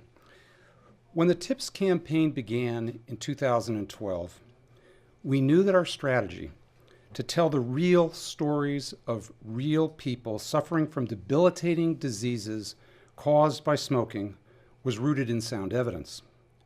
And we knew that our ad participants were worthy of attention and respect. But we did not foresee that Tips would be so powerful that 1.6 million people would make quit attempts, leading to at least 100,000 permanent quits just in the first year. And we did not foresee that the ad participants in the Tips campaign would enter the nation's consciousness so deeply, becoming true heroes of public health. One of those heroes was Terry Hall. Terry tried her first cigarette at the age of 13 and was addicted by the age of 17. At 40, she was diagnosed with oral and throat cancers and had her larynx, her voice box, removed. For the next 13 years of her life, Terry fought cancer courageously before dying this past September at the age of 53. More than anything, Terry wanted to help motivate smokers to quit and kids not to start by her story, so they would avoid the pain and suffering that she went through. Terry's first ad broke all of the records for views and comments of any video on CDC's YouTube page with over 3.4 million views. Terry asked us to visit her in the hospital to film this last ad. Or no, to be a little more accurate, Terry demanded that we come and film her for this last ad just days before she passed away.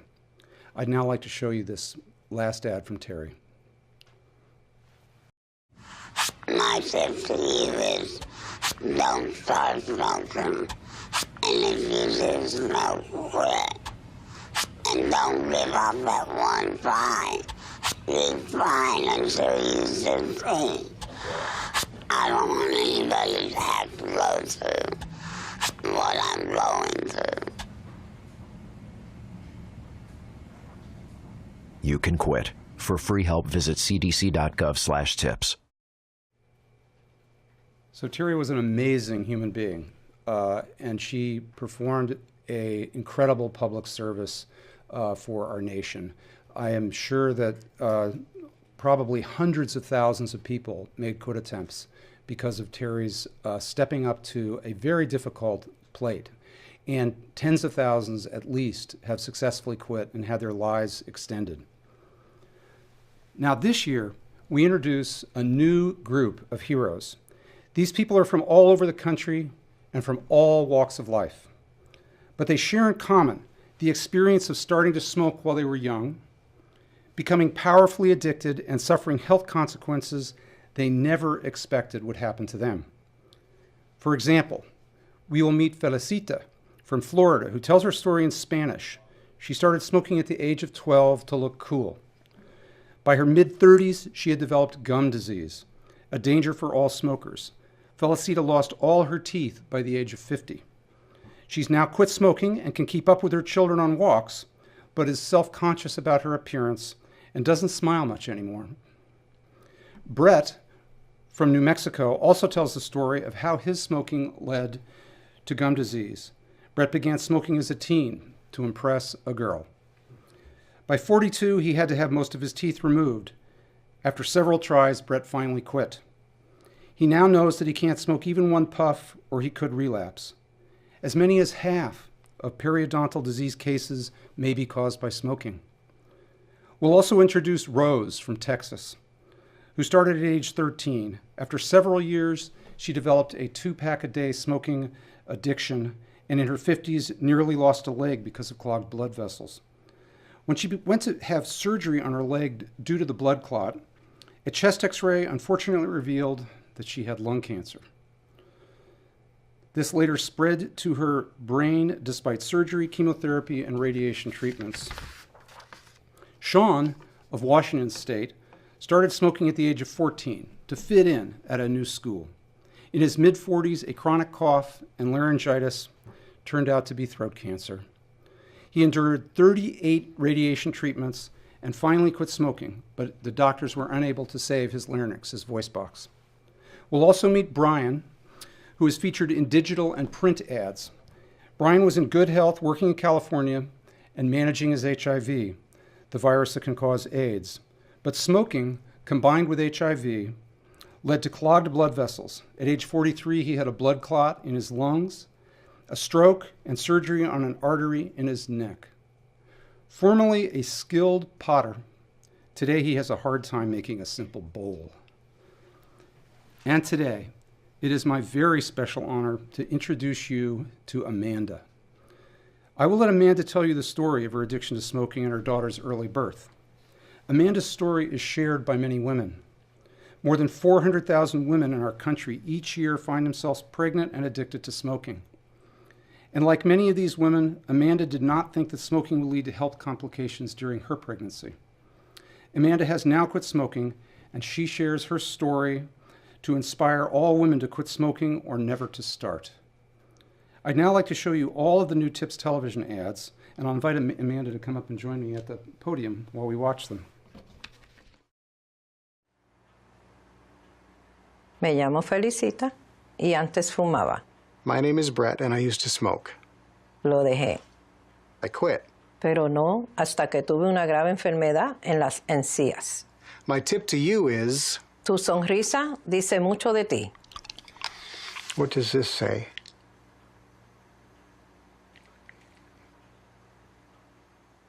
Usted puede dejar de fumar. Visite cdc.gov/consejos.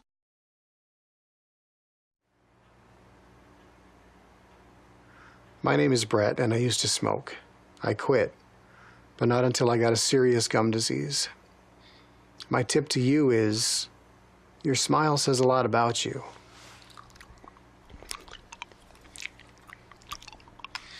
What does this say?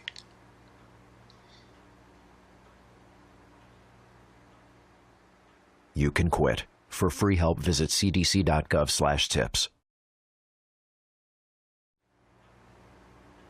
My name is Rose.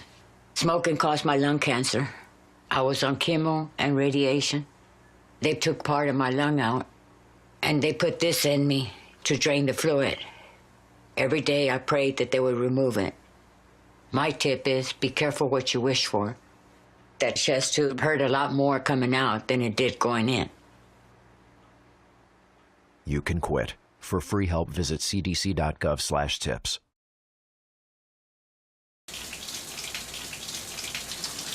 When you have a hole in your neck, don't face the shower head. Keep your stomach covered when you're outside. Be very careful shaving. Get used to eating only soft foods. Clean out your speech valve twice a day.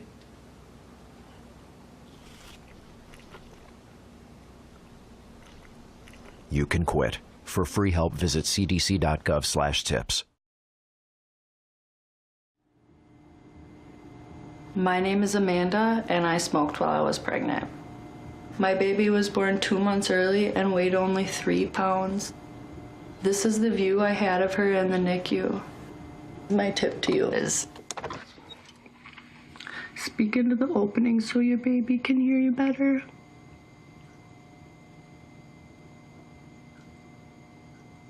You can quit. For free help, visit cdc.gov/tips.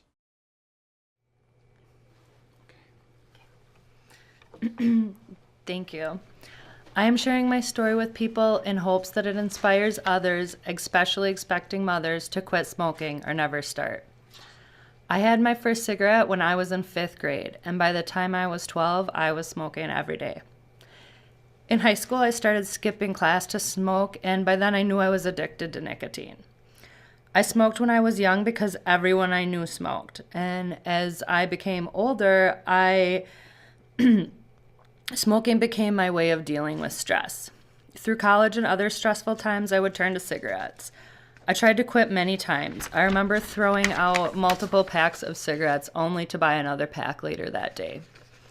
When I found out I was pregnant, I was still smoking. I knew it was bad, but I really didn't think that anything bad would actually happen to me or my baby. But it did. My daughter was born 2 months early, and she weighed only 3 pounds. I did not get to see or hold her right after she was born, and she spent the first couple of weeks of her life in an incubator, getting fed through a tube. For most of my life, smoking was my escape from stress, but now it has caused me so much pain and a lot of stress for my entire family. I'm sharing my story to save other moms from the guilt I feel, and so more families can feel the joy of a happy and healthy baby. Thank you again to everyone for your support, especially my family. One of my biggest supporters in this campaign has been my dad, who was diagnosed with stage 4 lung cancer within weeks of shooting this ad. My family is a real example of how harmful smoking can be. I'm extremely grateful for the opportunity to share my story and motivate others to quit smoking or to never start. Thank you.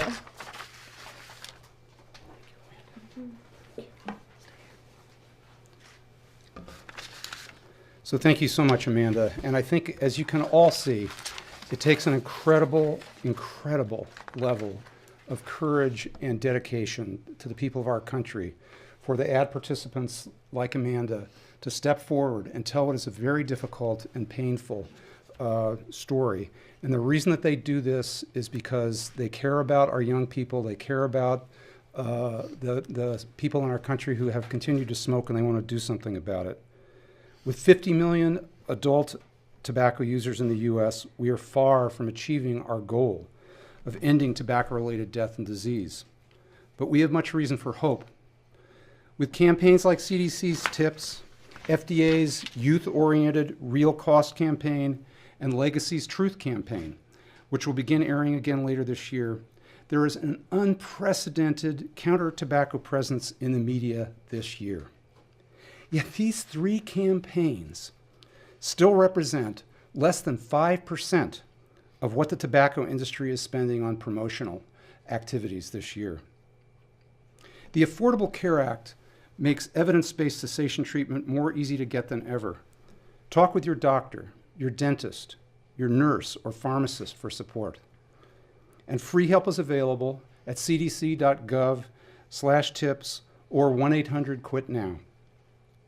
More than half the people who have ever smoked have quit successfully now. Our TIPS ads conclude with a simple but powerful message, and so will I. You can quit. Thank you for joining us. We'll now open the floor for questions on the telephone line or in the room. I'll start with questions from the room first.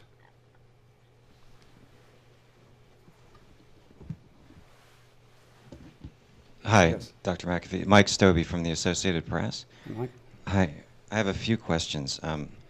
For Amanda, I wanted to know how her daughter's doing today. She's doing fine, but it was a rocky first couple of years. Okay. Dr.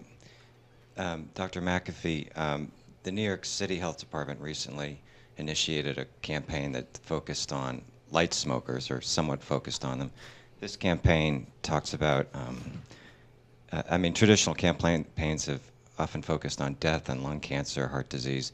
This is moving into gum disease, preterm birth, some other topics. Is there a shift by federal health officials into different types of topics? I don't know how to term them, but they're not they're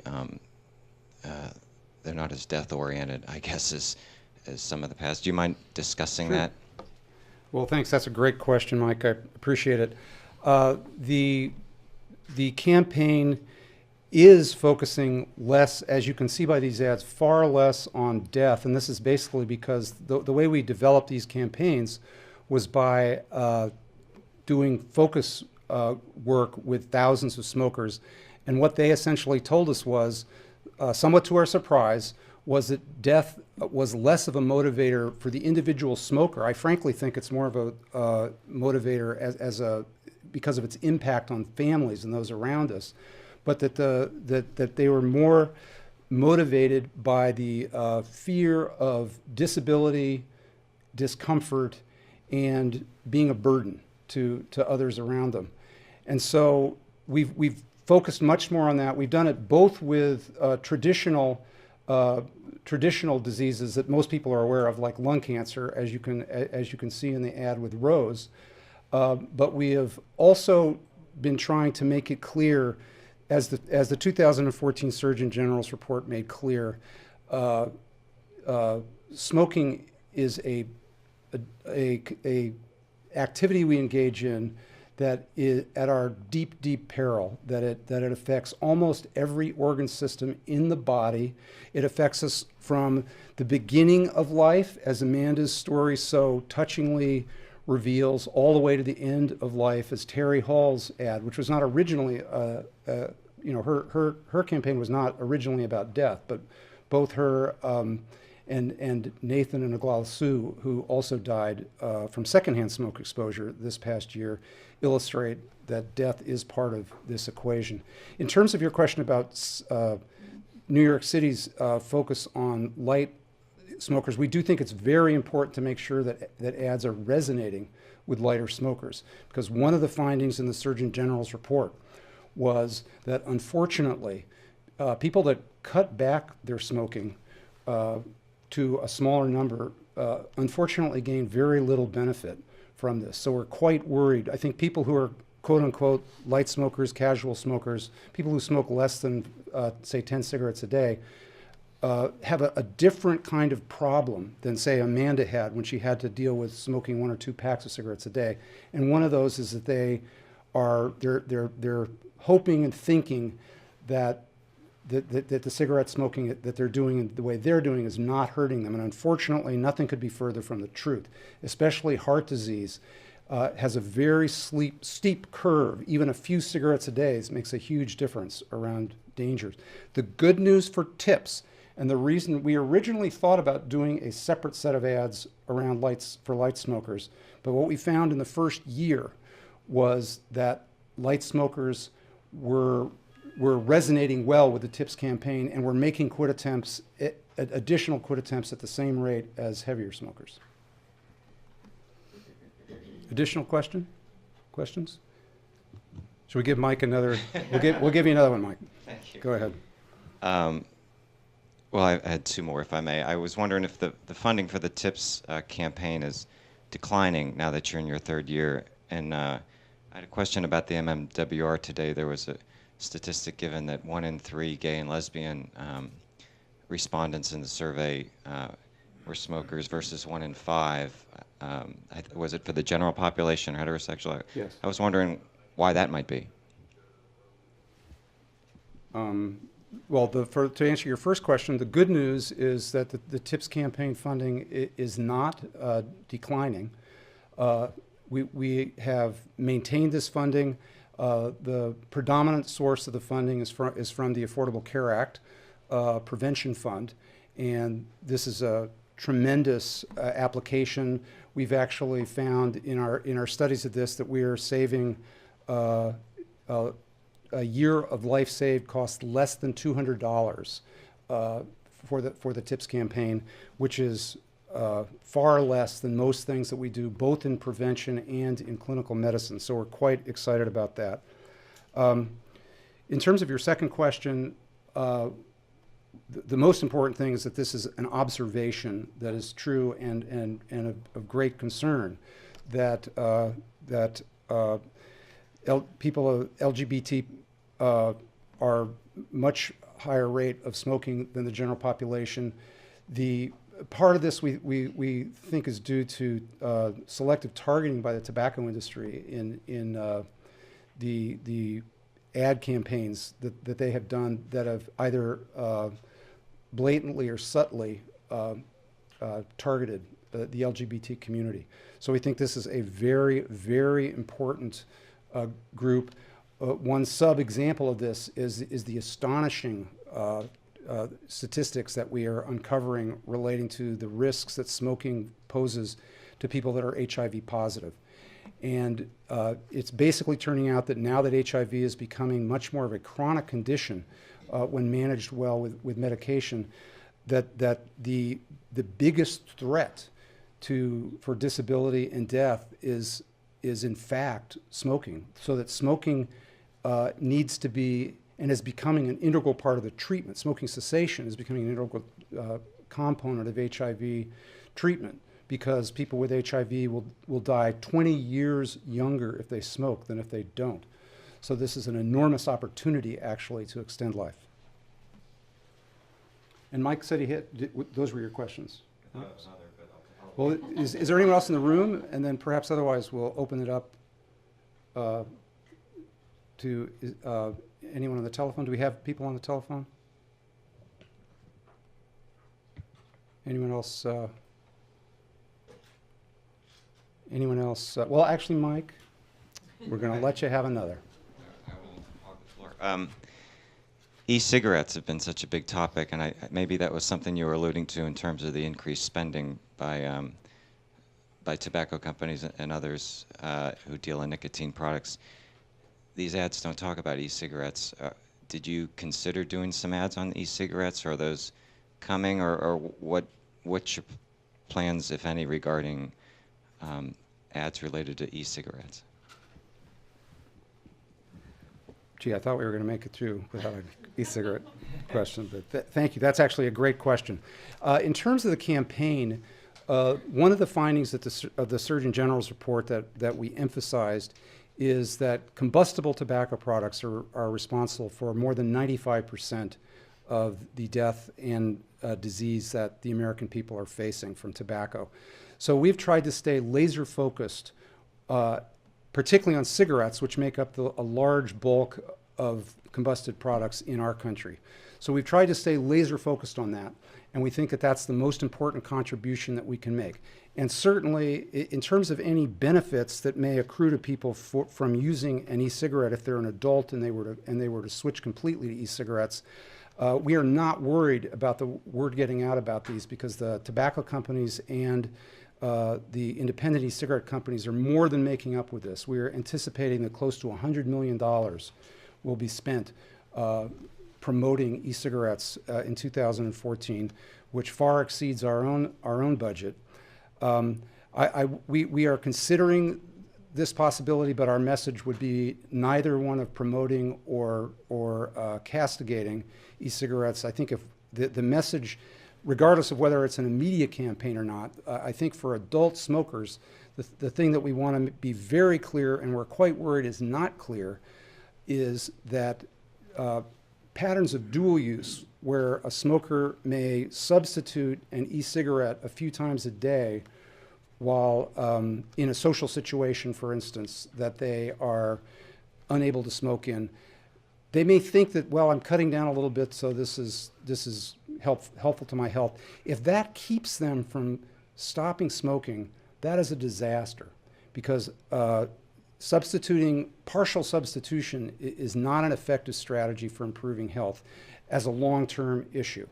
So that is a message that we do want to get out, and that we're trying to figure out how to get out. The other big message for CDC around e-cigarettes is that there is the words good or yes or positive should never be associated with youth using any form of nicotine, because nicotine is addictive. Nicotine is bad for the adolescent developing brain, and until proven otherwise, which I sorely doubt it will be, we need to assume that use of nicotine products leading to addiction, leading to experimentation, exposure to ads, etc., put our children at significant risk for use of cigarettes. So is there anybody on the phone that would like to ask one last question, and then we're going to be closing down? I do have a question from Kim Painter from USA Today. Go ahead, Kim. Yes, hi. I just wanted to clarify the cost. What is the amount you're spending on the TIPS campaign this year, and what's the amount that's been spent up to now? It's a more complicated question than you might think, because we use money from different years, but essentially approximately $50 million a year is being spent each year, and that includes both the production costs, the evaluation costs, and the purchase of media. We are also augmenting our support for states around quit line support, since we are almost doubling calls to the quit lines that the states have to support. Okay. All right. Thank you. Thank you. Thank you all very much. Thank you. This concludes today's media briefing on the Tips from Former Smokers ad campaign. Thank you, Dr. McAfee and King, and thank you so much to Amanda. For media attending today's briefing in person, we're happy to be available for interviews following this briefing. For those of you not in the room, and we do understand that the volume was low for the webcast, we will be posting the recording of the press conference available tomorrow. And also, please call CDC's media line at 404-639-3286 to arrange a follow-up interview if you'd like. Or you can email us at media@cdc.gov. Thank you.